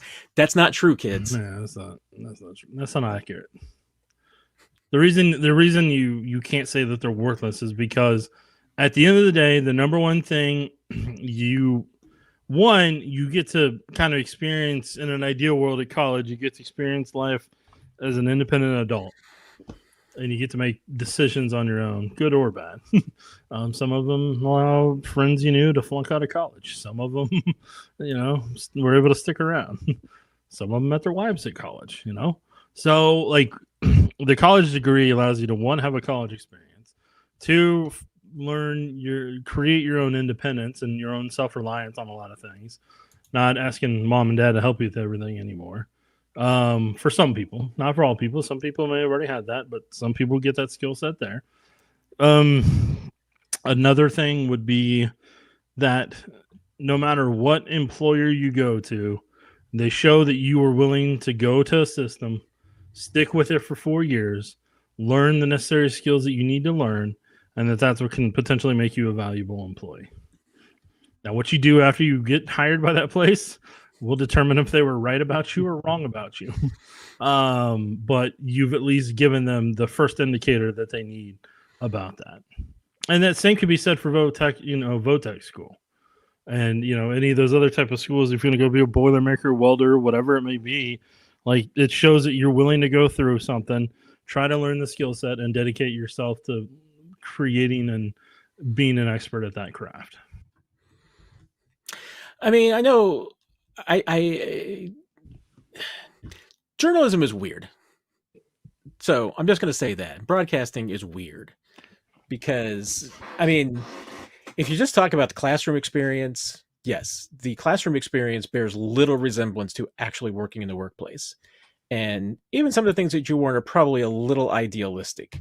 But if you have a hands-on learning environment, like, I mean, I went to Mizzou. Everything at Mizzou is hands-on. We'll be the elitist here, Nick. We were the inventors of the hands-on learning experience for journalists. So yeah, that's what they told you. Well, they kept charging you that amount. Flapjack City, which, by the way, is a fantastic name. Dang, look at you! You just pivoted quickly, man. That's mark of a good director here, right? I just pivot.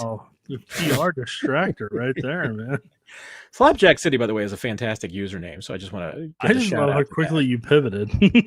Thank you. I mean, I can move quickly sometimes when I'm trying to change the subject. No. Jeremy Good just got on my bat, or Go just got on my bad side. Oh, I know why. I understand. Flapjack City with the super chat. Let's not worry about the MVP talk. Not worried about Mahomes and talk for MVP. Talk about stacking rings and legacy. And that's exactly the message of Nick Jacobs and every Nick Jacobs rant of late. Yeah.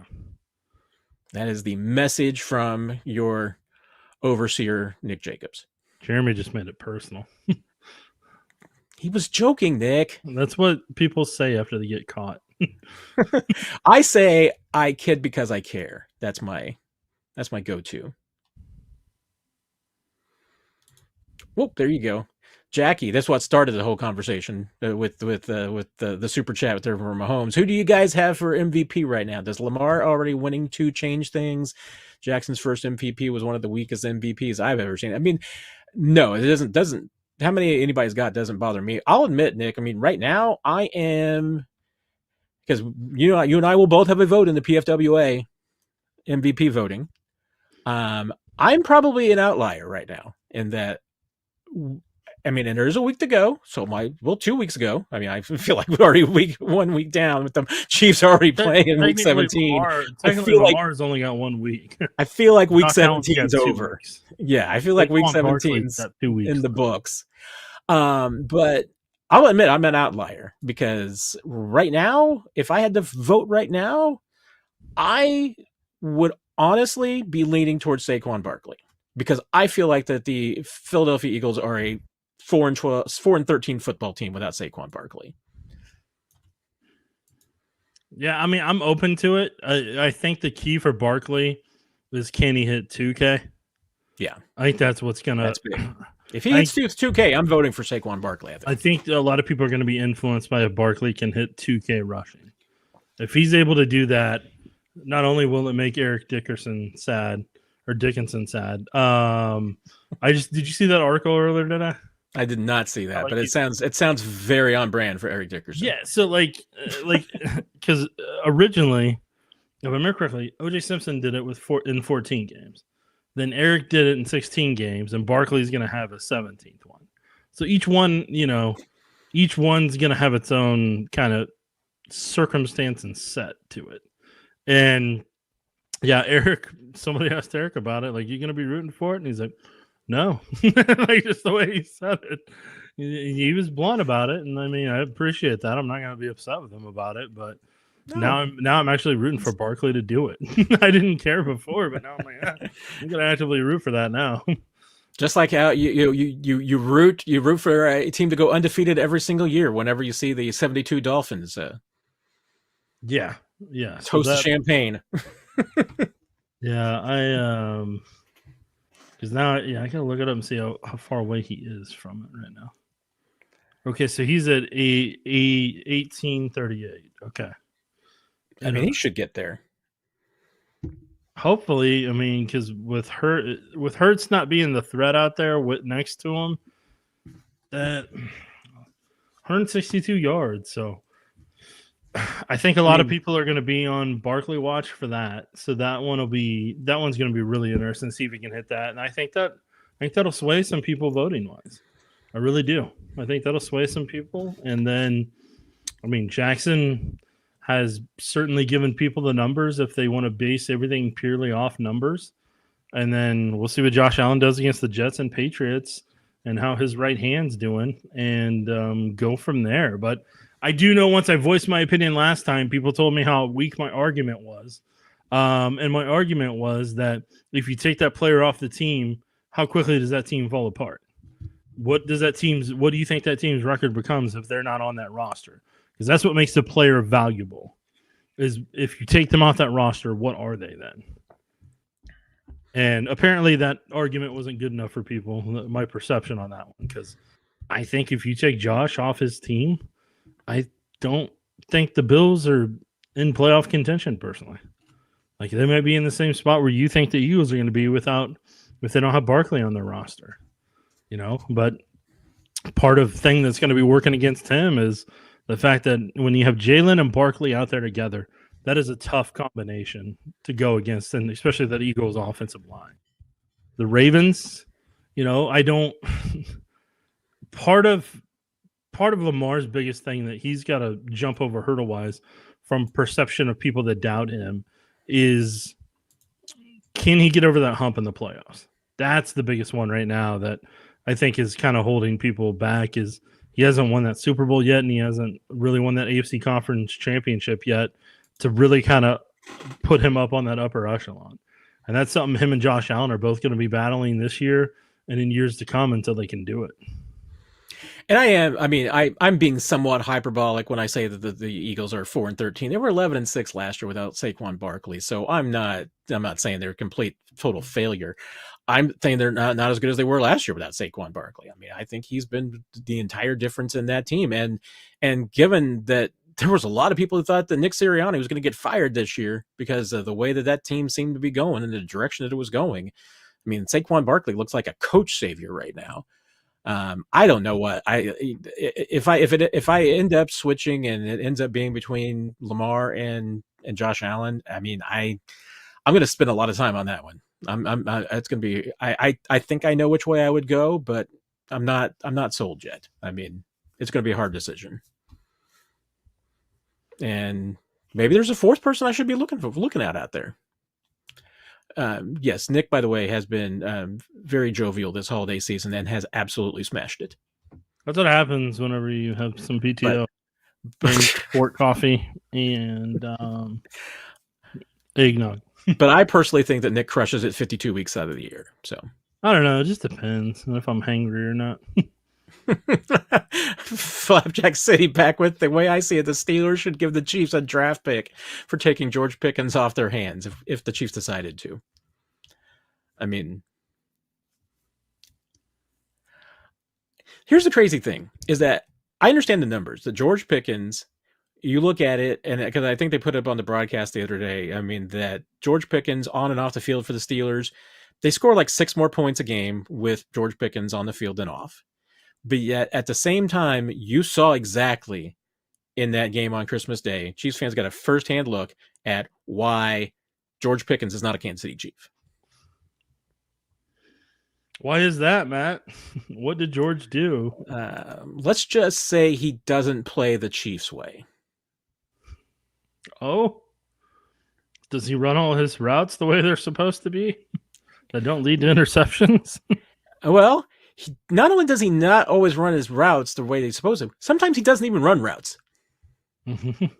And then sometimes, if he doesn't run his route and the play goes south, he gets mad at you for it.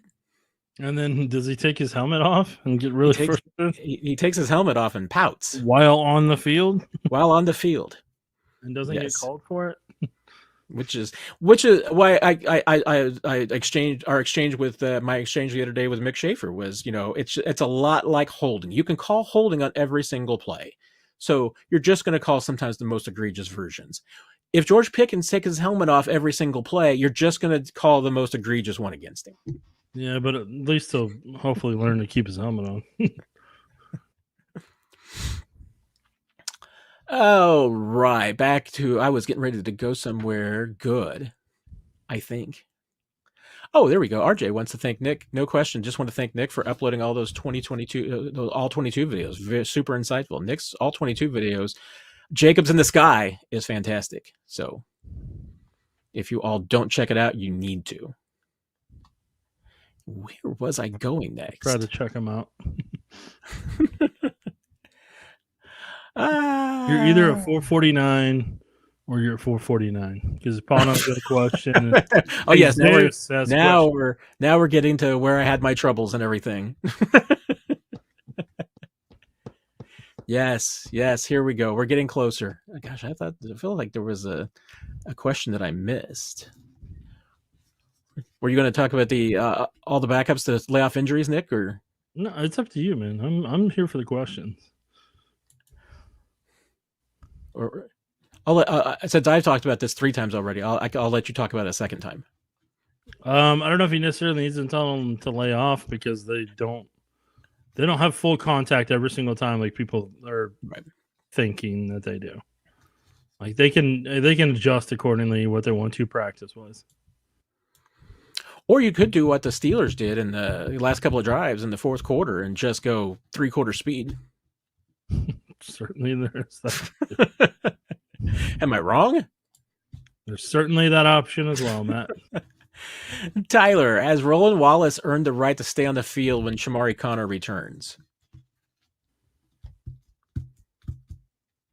Sure, he can be out there. I'm not upset about it. No, I mean, I'm the same way. I mean, I kind of want to see more. So, and that's why I'm like, I would, especially if Connor can come back for the Broncos game, I'd love to see those two guys on the field at the same time with Roland Wallace getting some more experience on the outside and Connor playing inside. More you can do. Yes. You might need him doing that at some point. Lightning round.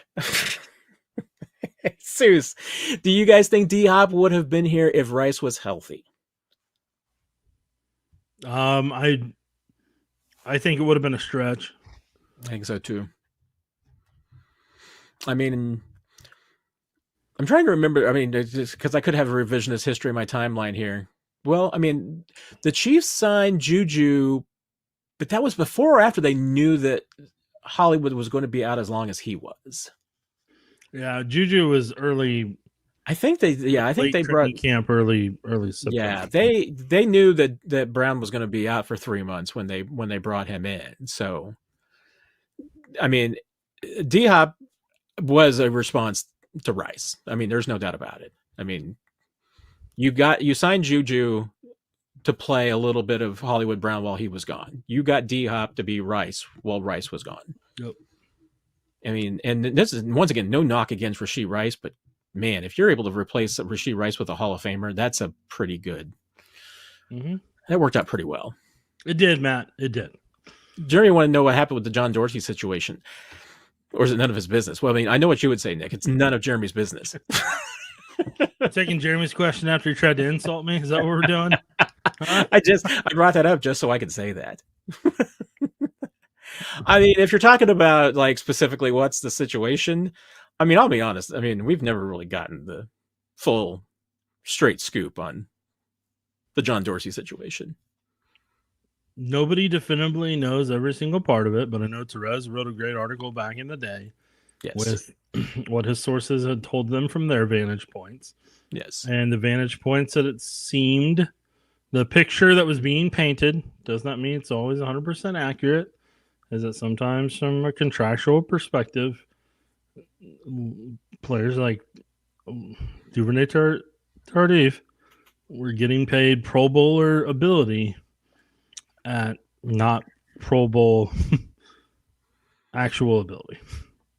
And so like the evaluations on what a player's cost was at times didn't match what their production was or their projected production or how much per stat it was worth. So, I mean, there's that aspect of it. I know the picture that was painted in the article and some other people was that he was hardcore into the scouting part, but other parts of the general manager gig didn't seem to potentially interest him, maybe.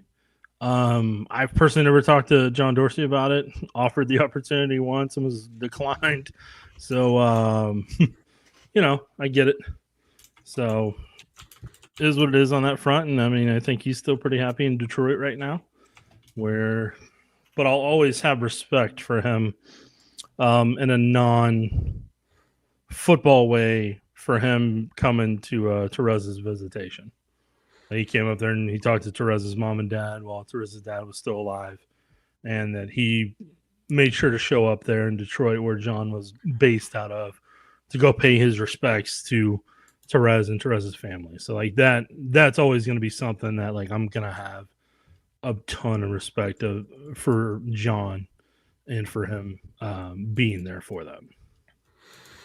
Yeah, I mean, for any faults that Dorsey may have had here in Kansas City, I mean, one thing I think you can say is that he was consistently at least in most respects, a pretty class act. I mean, there might be some issues behind the scenes. There might very well have been some things, I mean, obviously Clark never went into the details, and you've rattled off a few of them. I mean, there's probably one of those things where it's a different, based on your perspective of the organization and what your role was, you might have had a different view on it than anybody else did. And that's why there are some different perspectives about it.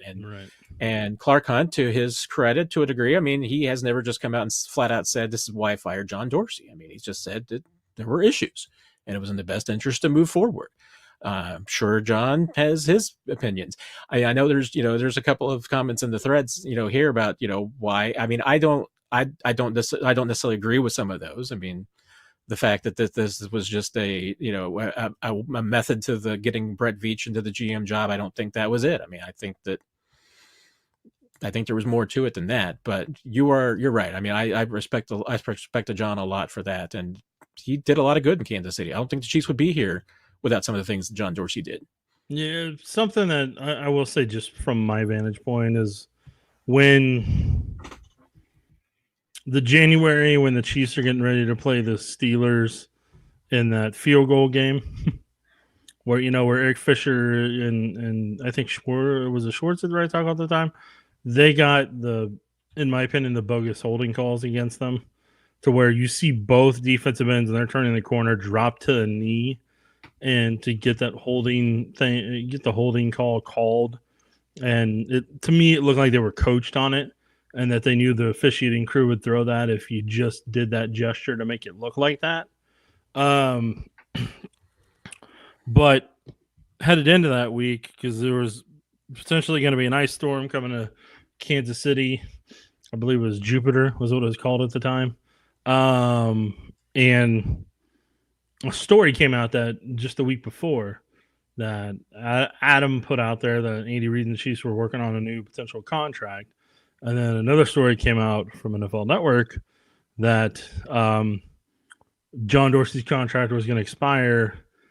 I want to say the following year after the draft is how it was put out there, that he had 1 year left on his contract and it was going to be the following draft that it was going to potentially expire.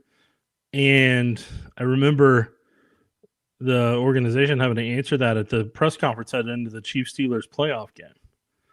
And that always struck me as like just odd. Like why is this a story when it's still got a whole when it's still got a whole another year, and then the story it got put in there as well that the Green Bay was potentially eyeing John Dorsey as a replacement and heir apparent to Ted Thompson, and to try to whoever was trying to create leverage with it for that. Hey, they could go back to Green Bay. Better act fast. Call now. So I don't know. It just. That to me, that was the wrong time for a story like that to come out. And I didn't think it was the best look in the world for that story to be out there and everything. And it had just kind of a non-organizational vibe to it, in my opinion. And I was disappointed that people were having to answer questions about that during the week of the Steelers divisional round game instead of, the divisional round game. So that didn't sit well with me that week when that happened. And then a handful of months later, the Chiefs trade up, get Patrick Mahomes, and then John, and McFarland have that unique situation happen a couple weeks later in June when he finds out by voicemail that he's been released just a couple weeks after McFarland had his wedding that Andy Reid and other people were attending. And then June 22nd rolls around and Dorsey and the organization part ways. So, very interesting times. Oh, it was very interesting times. And how far the Chiefs have come since then is crazy. Yep. Got a lot of winning under their belt. I know the question that I was most interested in seeing there. I was trying to figure out if this was your kin there, Jacobs. Not that I'm aware of, but it's a fantastic last name. So congratulations to you, Luke. Okay. There you go. And ask about, line play. So even more of a Jacobs tradition. Yeah. What is your ideal Chiefs defensive line rotation? Yeah, it's going to be Mike Pennell and Chris Jones on rundowns, and then you got Chris Aminu as one defensive end on the right side, and then you got George Karlaftis on the left, and then along the way you rotate Wharton in and kind of move Chris around if you need to, and then you kind of decide if you want Mike Dana in an obvious passing situation at a one tech, or do you want Wharton at the one tech, or do you want Chris at the one tech and the other at the three? But those are kind of your primary guys in my book for having a good pass rush along the defensive line. And obviously working right now because I was really impressed. I mean, I think you have to be with the way that defensive line might have had its best game of the season against the Steelers, and they did it without Chris Jones. Yeah, it was a big week for him. Mike Dana had a huge day. He had a big day. Amenahu's had a lot bigger impact than I think people realize or will give him credit for. because they've had some of their best overall performances because he's able to really kind of cause the O-line problems in one-on-one situations that they really have to pay more attention than they want to. Bobby asking if we've heard anything on Pacheco's ribs, and do you expect him and Chris Jones to be ready for the first playoff game? I have not heard anything on Pacheco's ribs as of yet, Nick. I don't know if you've seen anything. I haven't seen anything pop up yet, so I mean, I like to consider that a good sign, but we'll find out. Typically, no news in that situation is good news, especially since he would have had x-rays right after the game in Pittsburgh before they even left the stadium. So typically, I mean, if it was bad news, I think you would have heard something. So, yeah, I mean, at this point, without hearing anything otherwise, I would expect him and Chris Jones to be ready for the first playoff game. Definitely, I would not expect either one of them to play against Denver. I think those are two guys you would certainly rest. Mm-hmm. So I'm glad for Rick. I'm glad that we can be a calming show after Nick, right? Nick does stress me out, Nick. So, but I don't know, dude. You don't like the banners that he drops? The banners he drops are funny as heck. I think I still have just palpitations from Nick right after the explanation, since that was on my PR watch, Nick. Yeah, that's a whole different lifetime ago. That's like a decade ago, man. Hey, it was when the first time I made Deadspin. See, so congrats. You're welcome. This isn't a question, but Jackie, speaking of cryptic tweets, glad Tyreek's not in Kansas City while trolling online. I'm still not quite sure what he meant about that it was time to get it was time for him to get coaching or get that. However, he put that. Yeah, who knows? He's a character. He's a character. He's something. So, and then I said Sky Moore and freaked out Rick. So I'm sorry about that, Rick. KC Chiefs 12. I think the Chiefs need to draft a running back in the 2025 draft. Any college running backs who might be available in the 3rd or 4th round? Oh, there'll definitely be running backs available. Who they are, I have no idea. Yeah, I'm not quite there either. But, I mean, might even draft a running back earlier. You never know if you get the right one. I mean, just take comfort in the fact we'll have all of February, March, and April to discuss this for 12 weeks. No, Kadarius Toney.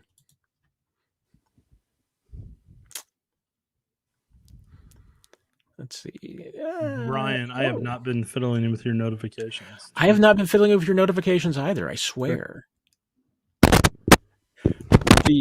The Netflix broadcast from Steam and Demon debated on whether Reed wore the Santa suit minus the hat and beard under his coat during the game or raced into the locker room to change. What say you?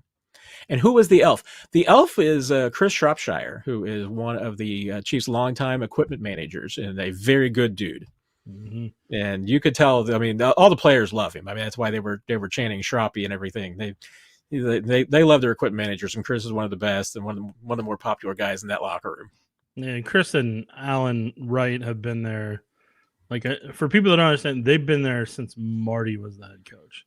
So, like, they've seen everything in that organization that you can think of in a 30-year span. They've been there for the bad moments. They've been there for the good moments. They've been there for the tragic Derrick Thomas moment and some of the other moments that they've seen along the way. So if there's two guys that have been there and lived that organization and lived all those moments, it's Alan and Chris. Because, like, think about that from a coaching perspective. They were there for Marty. They were there for all of Gunther. They were there for all of Vermeil. They were there for all of Herm. They were there for Todd Haley. They were there for Romeo Crennel. And then they've been there for arguably the best era possible under Andy. So they've been there through 7 of the 13 head coaches. Yeah, I was going to say, I mean, almost half of the coaches, more than half. I'd have to double check. I mean, I'm wondering because it was either Allen's first year was either the first year after Marv Levy or the last year of Marv Levy. And he might have even been, I mean, heck, he might have even been like a training camp intern Alan, I just looked it up. Yeah, Alan's been there since July of 83. Okay, so that would be the year after Marv Levy. So he would have been there for John Malkovich and Frank Gans and or Allen, man. He had he has a map of the Chiefs on him. I mean, he is just anybody whose last name is not Hunt is, I mean, Allen is like just Chiefs through and through in that standpoint. Mm-hmm. I mean, he's seen more of it, and the really cool thing, and this is why I really am hoping I can talk to Alan about it sometime. I mean, I know he's thinking about retirement here in the next few years. I'm hoping he can talk about it sometime. But Alan has been at like almost every single draft for the Chiefs at the draft site. He's the guy who like worked the desk and hands in the card and does all of this. And I would just love to talk about the NFL draft with him because he has seen it all. Yeah, and because him and Chris are normally either at the phone or they're involved in it in some capacity, if I remember correctly. Yep, that's exactly what they do. They answer the phone and they get the draft pick from there and hand it in, and yes, that would have been Alan Wright who was pushing through to make sure that they got that pick ahead of the Vikings when the Vikings didn't get their card on in time and the Chiefs snuck in front of them. Mm-hmm. Where was I, Nick? Oh, there we go. Oh, yes. We never really answered Steam and Demon's question. I was going to look up at this point. What was that? Which one at this point? The Santa question. I was trying to look up a photo to see if I thought that Andy had any part of the Santa costume underneath him. I mean, he's done this before, though. You could have changed in the coach's locker room and popped in there. Yeah, and that would not surprise me at all. Because I know Chris. I don't think Chris is out there wearing the elf outfit out there on the field while he's helping with equipment related stuff. No, that is true. He definitely. So, trying to look. I mean, from Andy's pictures, I don't think he. I mean, he could have had the Santa pants. No, I don't think he did because he had black pants on during. I think he fully changed. I don't think he had any part of that. I don't think Andy's coaching in the Santa uniform. I could be wrong, but I'm going to go with no. I think we're at 5:06 now. Do we need to get you a sport coffee, Nick? Do I owe you a sport coffee? No, I got plenty of them. Pacheco seems to be digressing. He's running like CEH straight into walls. Thoughts? All right, so Pacheco is a running back. Here's what I'm going to say. Like, who he is as a running back is who he's been. Like, people just are realizing it now. So, I mean, I've always felt like Pacheco has what you would call straight line speed. And so, like I've said on Twitter before, a couple years ago, right before he got his first start against Clyde, in Clyde's place against the 49ers when the Chiefs were out in San Francisco, I put out that people kept asking me why isn't Pacheco playing? And I was like, because he's not overall fast enough. Overall, he didn't have the speed that you need to be a consistent running back. And then I had a certain faction that hopped on that comment, and then they were relentlessly saying a lot of hateful and disrespectful things, and Mute This Conversation didn't exist back then. So, like, I got to deal with that, and I got to the point where I just deleted the comment because I'm like, I'm not going to deal with this all day long. Like, I'm not going to let this agitate me all day long. And then, of course, they called me a coward and told me I was going to hide it. And I was like, don't worry, I screenshotted it. And we can put it up here anytime you want if you want to continue to play this game. But had Mute This Conversation been available, I just would have done that back in the time because I don't care. There's only so much amount of energy I'm going to invest in things. And then it just becomes wasteful. While other people, they get a chance to take their shot and try to use people as punching bags for whatever's going on in their life, and turns into that thing. So what I'm getting at from that story is Pacheco, in my book, has always been a straight line runner. Lateral quickness hasn't necessarily always been there, and his ability to maintain speed or build up speed when he's having to run laterally hasn't really been there. But if you let him go in a straight line, head north-south, that's when he reaches his top-end speed. But if he has to adjust to that or lean off that or change direction, it's going to slow down and it's going to be clunky. And, like, that's just how his body is That's just what his body is. It's how it's shaped. It's how it's wired. He gets the best out of the ability that he has, but I'm saying like that's his wheelhouse. And his running style of running as hard as he can and just trying to run people over like Larry Johnson, he just doesn't have the build that Larry Johnson did to sustain that. He doesn't have his running style is like Derrick Henry, but he's not built like Derrick Henry. So his body is going to break down because of that. And that's what's starting to happen now. And that's what I said a couple of years ago when people would ask about Pacheco and him getting a new contract after year one and all this type of stuff. And I'm like, I don't think you guys understand. Like this, the style he's got isn't sustainable. And so however many tools a running back has in their ability to is how it determines how long they can stay in the league. So if they have strength, if they have a certain build, if they have lateral quickness, if they've got vision, if they've got the ability to juke, if they've got, all those things that make up a running back, if they have all those things, then they stay in the league for the 7, 8, 9, 10 years. But there's guys that, and I'm not saying Pacheco is this or he will or won't be. We'll find out. He's going to write his own story on that. But there's certain guys that they're going to give everything they have physically in those 3 to 4 to 5 years. And then they're going to be a shell of their former self because of the wear and tear of being in the NFL. And that's just part of it. That's just what the league is. That's why most guys are in the league 3 to 4 years, rookie contract. And after that, they're either done or they're not the same player. So those guys that can overcome the odds being stacked against them for how physical the sport is, those are ones that make it to that second and third contracts. Those are the people that just, they either were blessed by God in some way or they had to work extremely hard at it or both. And like, those are the guys that can have that longevity. So for Pacheco, his ability to have lateral quickness, his ability to change directions and maintain speed, like he can work on that to a certain extent, but there's only so much he'll be able to physically change. Just what's given to him, God-given wise. But, vision, that's something that, he can learn over time and be able to use. Because I feel like Pacheco's running style is always going to be based on how his offensive line blocks for him. While Kareem's is going to be based on where he can find the hole, where his vision and his ability to juke and accelerate through and Kareem's got wear and tear on his body too from how long he's been in the league and the hits that he's taken. He's not the same player he was when he was a rookie. And that's to be expected because of how physical the game is. So, but he's got a build that's allowed him to stay in the league this long. And he's got certain skill sets that still continue to translate, even if athletically you're not the same player you were before. I hope I didn't wander too much in answering that.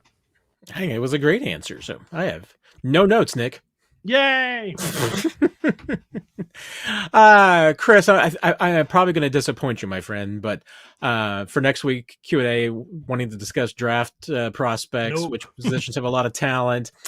I mean, that's the thing is that, I know for myself, and I'm probably, I even though I don't have the disclaimer up, I'm going to say I think I can speak for Nick here when I say that yes, this is not the time of year that either one of us have a lot of time to spend on draft prospects or look at the draft and everything. So unless that player plays for the University of Missouri and is going to be a first round wide receiver, I really can't tell you a whole lot about the draft class. But 508, Matt, let's address Julia Gulia. Are we bothering you, Nick? No, if you were bothering me, I wouldn't have dedicated almost 2 hours to answering people's questions of your PTO time. Exactly. Yeah, I'm doing this for the third time this week. Which was more enjoyable, this or the 2.5 hours at the DMV? I don't know. I mean, obviously more. Yes, but I will say we're 30 minutes away from my entire way to the DMV. This has been more entertaining than that, so I want to thank all of you for that.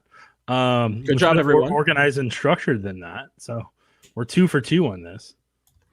I owned Grandma Got Ran Over by a Reindeer on 45. Actually, I still own it. So that was my favorite Christmas song when I was like 9. So nice. There you go. Let's see. Oh, and Rocky had a good question too, which is, do you think the Chiefs lose any assistant coaches, coordinators, or front office after this year? I mean, they've been very fortunate they haven't lost as many as they could have. And if they complete the three-peat, I'm just curious how many jobs are still going to be open at that time for them to potentially have some people leave, either whether it's for college jobs or for NFL head coaching jobs or NFL front offices. Because the front office one, more than likely, sometimes those don't necessarily get done now until after the draft. I mean, some of them are before the draft, but some of them, just, have been unique to where maybe they get done after the draft sometimes. So, but that also means that there's normally not a head coaching change. Seems like head coaching change and GM change are typically together if they're wanting to go in a completely new direction. So, is it possible? I definitely think if the Chiefs complete a three-peat, there's no reason they should be able to retain every single coach and coordinator in front office. Otherwise, that's just teams daring them to try to go for a four-peat. If that happens, if they win the three. And if you are an NFL team that's just sitting there watching the Chiefs three-peat, and you aren't thinking to yourself, wait a minute, I need to go steal somebody from that organization to just at least get somebody who can come in and at least give us some piece of the secret recipe about what this team is doing, then one, you are probably one of the 8 NFL teams that don't know what they're doing. Which is why I'm at least willing to give the Carolina Panthers at least a get out of jail free card because they hired Brant Tillis. I mean, there's still so many things wrong with that organization, but they at least, made an effort. So I want to give them, like I said, I give them a little bit of bonus points there. The Bears tried it.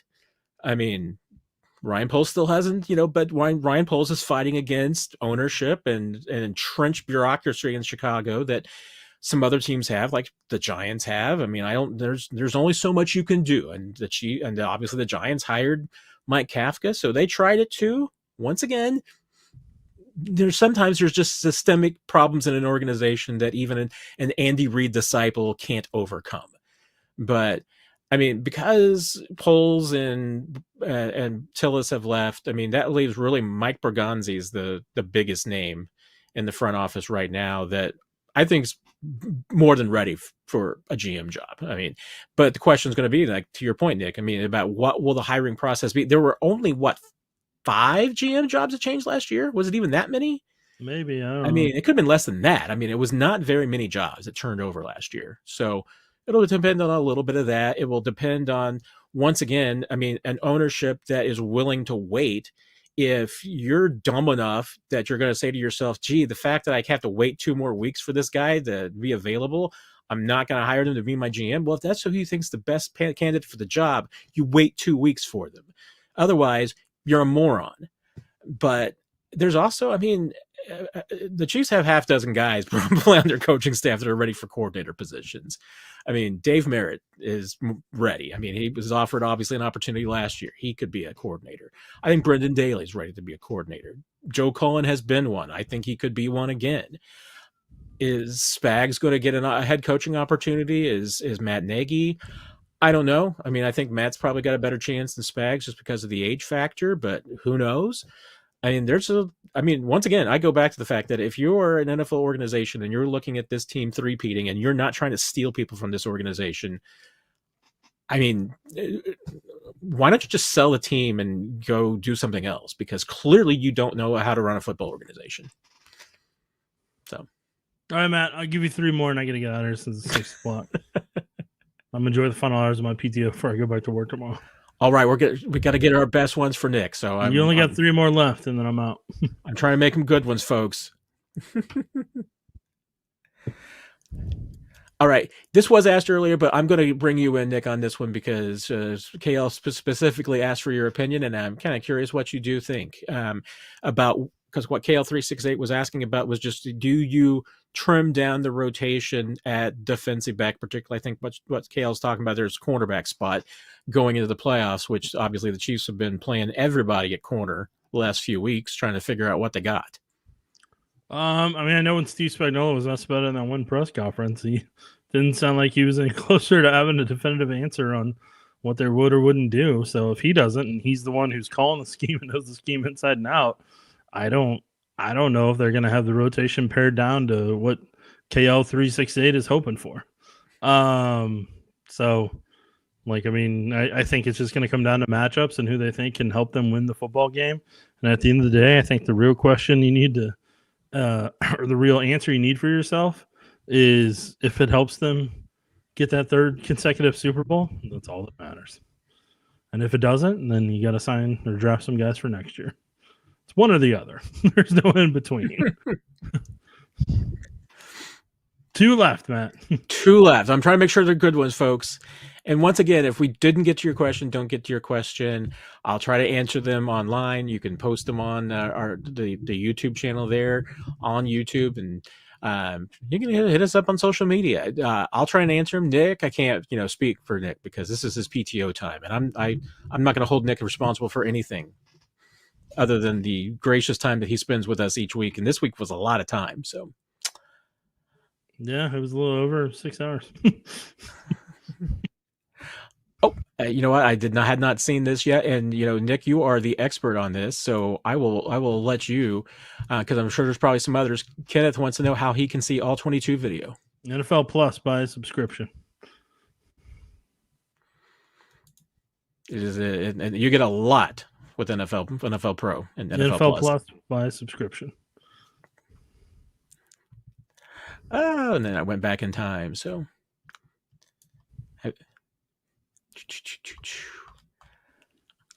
I know you get this is our favorite part of the live Q&A each week is me trying to read. It's the riveting. Final question for riveting. Me. It's riveting video. For me. The final question. Matt might answer some more, but I've only got one left for me before I leave. Because I've got to spend some time with my family before I go back to work in the morning. And I'm having a really tough time deciding here. And I'm stalling for you, but I know, but you were so mesmerized by the angelic tone in my voice. Well, I got a little lost. I will say, I mean, because some Step Brothers, I'm the songbird of my generation. I mean, there are some questions in there. Rashee Rice will not be back this season. No, he is. You're clearly no. Oh no. Oh, clearly just crossing the fingers that he's 100% before training camp, I think. But even that, you got to worry about the off the field stuff. So if you see him before week 10 next year, you'll be doing well. Man. Jeremy later said that you are his best friend, Nick. So, well, no. No, he didn't. He didn't say that, no. But he says his best friends is the Jacobs. See, so no. There's nothing, no slight here. I want to believe Jeremy, but I believe Jeremy. As people know, in my book, paranoia equals prepared. Always be skeptical. Jackie asking about Pacheco and then Alicia, like we were talking about earlier, I just don't think Jalen's going to make it back. I mean, I know he's working hard. I know the Chiefs are not expecting him back. If he makes it back, more power to him. I mean, salute him because that will be impressive if he's able to make it back. Chris, you know what? I am going to post a story here not too long because everybody keeps asking. I'm going to just post a regular feature about what are my 8 NFL teams that don't know what they're doing. I like it, Matt. You should do that. All right, Matt. It didn't look like you can find one more question, so you just want to go to my video to close this out, and then I'll be done. I'm still looking. Matt, do you want to pop up that video I got there? I guess go through that. I guess Nick is giving me a hint here. So, how about we finish by going through Nick's video? With my part, you can answer all the questions. So, for all of you, you can't see the top of it, so that cuts it off. But we'll fix that. Okay, we'll go for it. I'll wait for you to fix it. So here is what I put up on the old social media. If we got to go back now. All right, I'll pause it. So if you guys look there, number one, this is all the AFC teams 1 through 7 right now, how they've done against the rest of the AFC playoff field. The Chiefs and Ravens are the only two teams that have played every other potential AFC opponent, and they officially both accomplished this on Christmas Day when the Chiefs played the Steelers and the Ravens played the Texans. So they have played everybody else in the field, so they know what they can or can't expect, and that's going to be big for them. And the numbers that I'm going to show you here is when I went and looked up, obviously record, points fared, points allowed, the differential in those points, how many explosive plays they've had, how many they've given up, what their turnover ratio ended up being from all those games combined, and then if they have any teams left that they're going to play. The Chiefs are the only team left that has any other AFC playoff team they're going to play, and it's the Chiefs. And technically the Broncos have the Chiefs, so the two of them have playoffs. Everybody else does not have another playoff opponent unless somehow the Bengals have the Dolphins and Colts lose, and then have the Broncos stumble and somehow some other scenario happens and a guy does a full turnpike, and then the Bengals might be in the playoffs. But the Bengals have a lot that has to happen in the playoffs. So for the Chiefs, they went 6-1 against the rest of the AFC playoff field. Now, as somebody asked on Twitter, how come they have more wins than there are playoff teams? Great question. That's because the Chiefs have the benefit of playing the Chargers and Broncos, who are in their division twice. So, and the Ravens have that because they play the Steelers twice. So the Chiefs have the benefit of playing more playoff teams because of the fact that Chargers and Broncos are both in theirs. So Chiefs are averaging 22 points a game against playoff teams, giving up 17. They have a plus 36 point differential. Their 20-yard plays they've had 22 explosive plays against playoff teams. They've given up 27. Recently, they finally got to +1 in turnovers, and they still have the Broncos left. The Bills are interesting because the Bills are at 1-2 overall record. They're averaging 20 points against playoff teams. They're giving up 26.3 in that. That's a minus 19 difference in overall points. They've had 15 explosive plays. They've given up 9. They're +4 in turnovers in this. If you look at them overall in the league, they're +20. But as Matt and I have talked about before on here and privately, is the Bills have got to play a lot of opponents that aren't playoff caliber. So their numbers have been very impressive because of that. Ravens. Ravens are the team that I know Matt talked about earlier in the Q&A that have numbers that can make you pretty nervous. They're 5-2 against the field. They're averaging 29.5 a game. They're giving up 15.2 a game. They have a +100 differential, which is really good. They have 35 explosive plays 22 that they've given up. They're even on turnovers, and that's that. Texans are struggling because the Texans are 1-2. They're scoring 14.6 a game against playoff opponents. They're giving up 26. They have an overall -34 differential. The Ravens helped that a great deal, but that 31 points that they hung on them. They have 8 explosive plays 4 of those were against the Chiefs. They have 14 that they've given up. They're -5 in turnovers. So the Steelers, I'm going to go on to the next one here, but the Steelers there we go. Okay, Steelers, number 5. Steelers are 3-2. They're averaging 15 a game, giving up 19, -17 in point differential. They're even at explosive plays they have versus how many they've given up. They're even on turnovers. They have no more playoff teams they're playing. Then we get to the Chargers. They're 2-4. They're averaging 20.6 a game against playoff opponents. They're giving up 21.5, -5 in overall point differential. They've had 19 explosive plays 24 against them. They're +6 in turnovers. So on a good day, they'll be in the ballpark, but they just don't have enough explosiveness overall that's helped them kind of translate those into wins against playoff teams. And then the team that I think has been the second weakest, other than the Texans, is the Broncos at number 7. They haven't won against a playoff team yet. They're 0-5. They're averaging 14.6 a game. They're giving up 25. They're -54 in point differential. That is not good. They've had 19 explosive plays 4. They've shockingly given up 21, and they're -6 in turnovers. So if everything holds true right now, the Broncos are going to lose based on turnovers and the other team scoring more points. Obvious, but that's just the reality. The Texans are going to get bounced because of turnovers. Then that potentially, depending on how matchups are going, So at that point, the Ravens will play the Chargers. And if it holds up true by how they've done, the Ravens are going to win pretty comfortably against the Chargers. The Broncos are going to turn it over enough that the Bills should be able to win comfortably against them.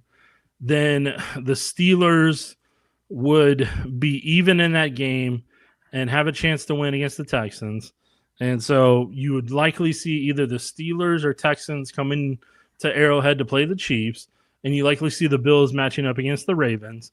And if the numbers hold true to what they've done against previous opponents throughout the season, then the Ravens would have a very explosive game against the Bills and probably have an potentially explosive game against the Chiefs. So that's how the numbers are stacking up now. If the Bengals join the party, I will obviously change all these numbers to what the Bengals did against them, because if the Broncos were to fall out from this, then a lot of the Chiefs numbers change, and then I put the Bengals in that spot. Chiefs still played the Bengals, so technically the Chiefs would have still played the entire field. So those are numbers with Nick, who hates today's episode of Numbers with Nick. That hates math. There's a couple of things I'm going to add to this, Nick, just to underscore your points. And it comes back to, once again, my conclusion drawn from you're putting all this together is that the Ravens are the team to be worried about. The team that scored AFC playoff team that scored the most points against the Ravens this season was the Kansas City Chiefs. 27 points. 107 of the points Ravens gave up this season against playoff teams, 27 of them were to the Chiefs. That was the highest. Conversely, the Ravens scored 20 points against the Chiefs. Only Pittsburgh held them to fewer points in a game, and that was that 18-16 loss that the Ravens had at Pittsburgh, one of their two losses. Of course, Steelers 34-17, Ravens beat them a couple of weeks ago. So, I mean, however you want to stack it, the Chiefs gave the Ravens more fits than any other team in the AFC playoff picture. From those numbers, if you're going purely based on numbers overall, the Ravens have the best numbers of playoff teams. The Chiefs have the second best. And then it's kind of even with the rest of the field. This is this is our college football playoff, Nick. We would probably be discussing about whether or not the Bills belong in the field because they didn't play a tough enough schedule this year. But luckily we're not. So we deal in a whole different world. And also I take away from this, the Bills won their Super Bowl because they had one game on their schedule that they cared about and they won it. It'll be interesting because part of it is I don't believe the Bills had Amari Cooper for those first two playoff games. I remember correctly, he wasn't integrated in the offense yet. So I don't think they had them when they played the Ravens, and I don't think they had them when they played the Texans, personally. But they had them when they played the Chiefs, and in all honesty, that made the world a difference, more so than people realize. Yeah, because they played the Ravens week 4, the Texans week 5. So yeah, Amari Cooper was definitely not there yet. And the Chiefs didn't have Hollywood Brown. Yes, no, you're right. And they didn't have Joe Toney at left tackle, and didn't have Charles Omenihu, and didn't have Matt Damon and a lot of other people. They didn't have Matt. Very well played. So, Matt, all right. Well, that is all from me personally. What Matt does with his time is Matt's call and his Q&A. So with that, I'm going to play a game called Leave. I hope I get a high score for it. And don't forget to listen to 41 is the Mic podcast that Matt and I did earlier this week, and any of the other Q&As, so you can see what we thought before. Yeah, I don't know why I put up the wrong graphic other than I'm drunk. I mean, which I'm not actually drunk. I'm just joking, people. But there you go. I don't know what Jackie Moon's saying, but I see what he's saying, but I don't know. I don't know if I like it. But that I'm going to play a game called Leave. I hope I win. I do have one quick question for you, which I should be asking off the air. I was going to leave like 10 minutes ago, and I didn't. I know. But because I don't know what your plans are for New Year's Eve. Mm-hmm. See, so I don't know if we're having a Q&A on Tuesday night. I don't know, Matt. Or if I'm the only one that'll be there, or what. We'll figure it out. We'll let you all know. We'll give you more than 2 hours notice. Talking about next week problems when I'm still trying to enjoy my final PTO day. All right, Nick, we're going to go let you enjoy your final PTO day. Thank you, as always, my friend. Good luck to you and your Q&A career. Take care, Nick. Yep. Hey, everybody. I probably have exhausted myself as well. I know there's a couple of questions we didn't get to, but like I said, I will do my best to answer them over on the channel in the comment section. Truly appreciate everybody. Since this is, I might be our final broadcast of the year. We'll see. Hopefully we can get a Q&A in on Tuesday. Maybe just me solo. We'll see what Nick's up to. Hopefully we'll get one more in before the end of the year. But I just want to say how much I appreciate everybody tuning into the channel, everybody who has subscribed. If you haven't subscribed yet, would love to see you get there. Feel free to encourage your friends to come on over. I know a lot of you have Chiefs fans who are friends and family. If they're not watching the channel yet and subscribing to everything that we do here, truly would appreciate it. You guys are all the best. It's been fantastic. Been more than I could hope for this year. The channel has really built and grown, and I couldn't do it without all of you. So truly appreciate the support and the kindness throughout the year. Everybody have a great weekend. If you're watching this on a rewatch later, appreciate you popping in. Feel free to always comment on the YouTube page, get your questions in, and we'll try to answer them and give you the best answers and information that we can. Everybody have a great weekend, great week ahead. Happy New Year. We will talk to you soon. Have a great time.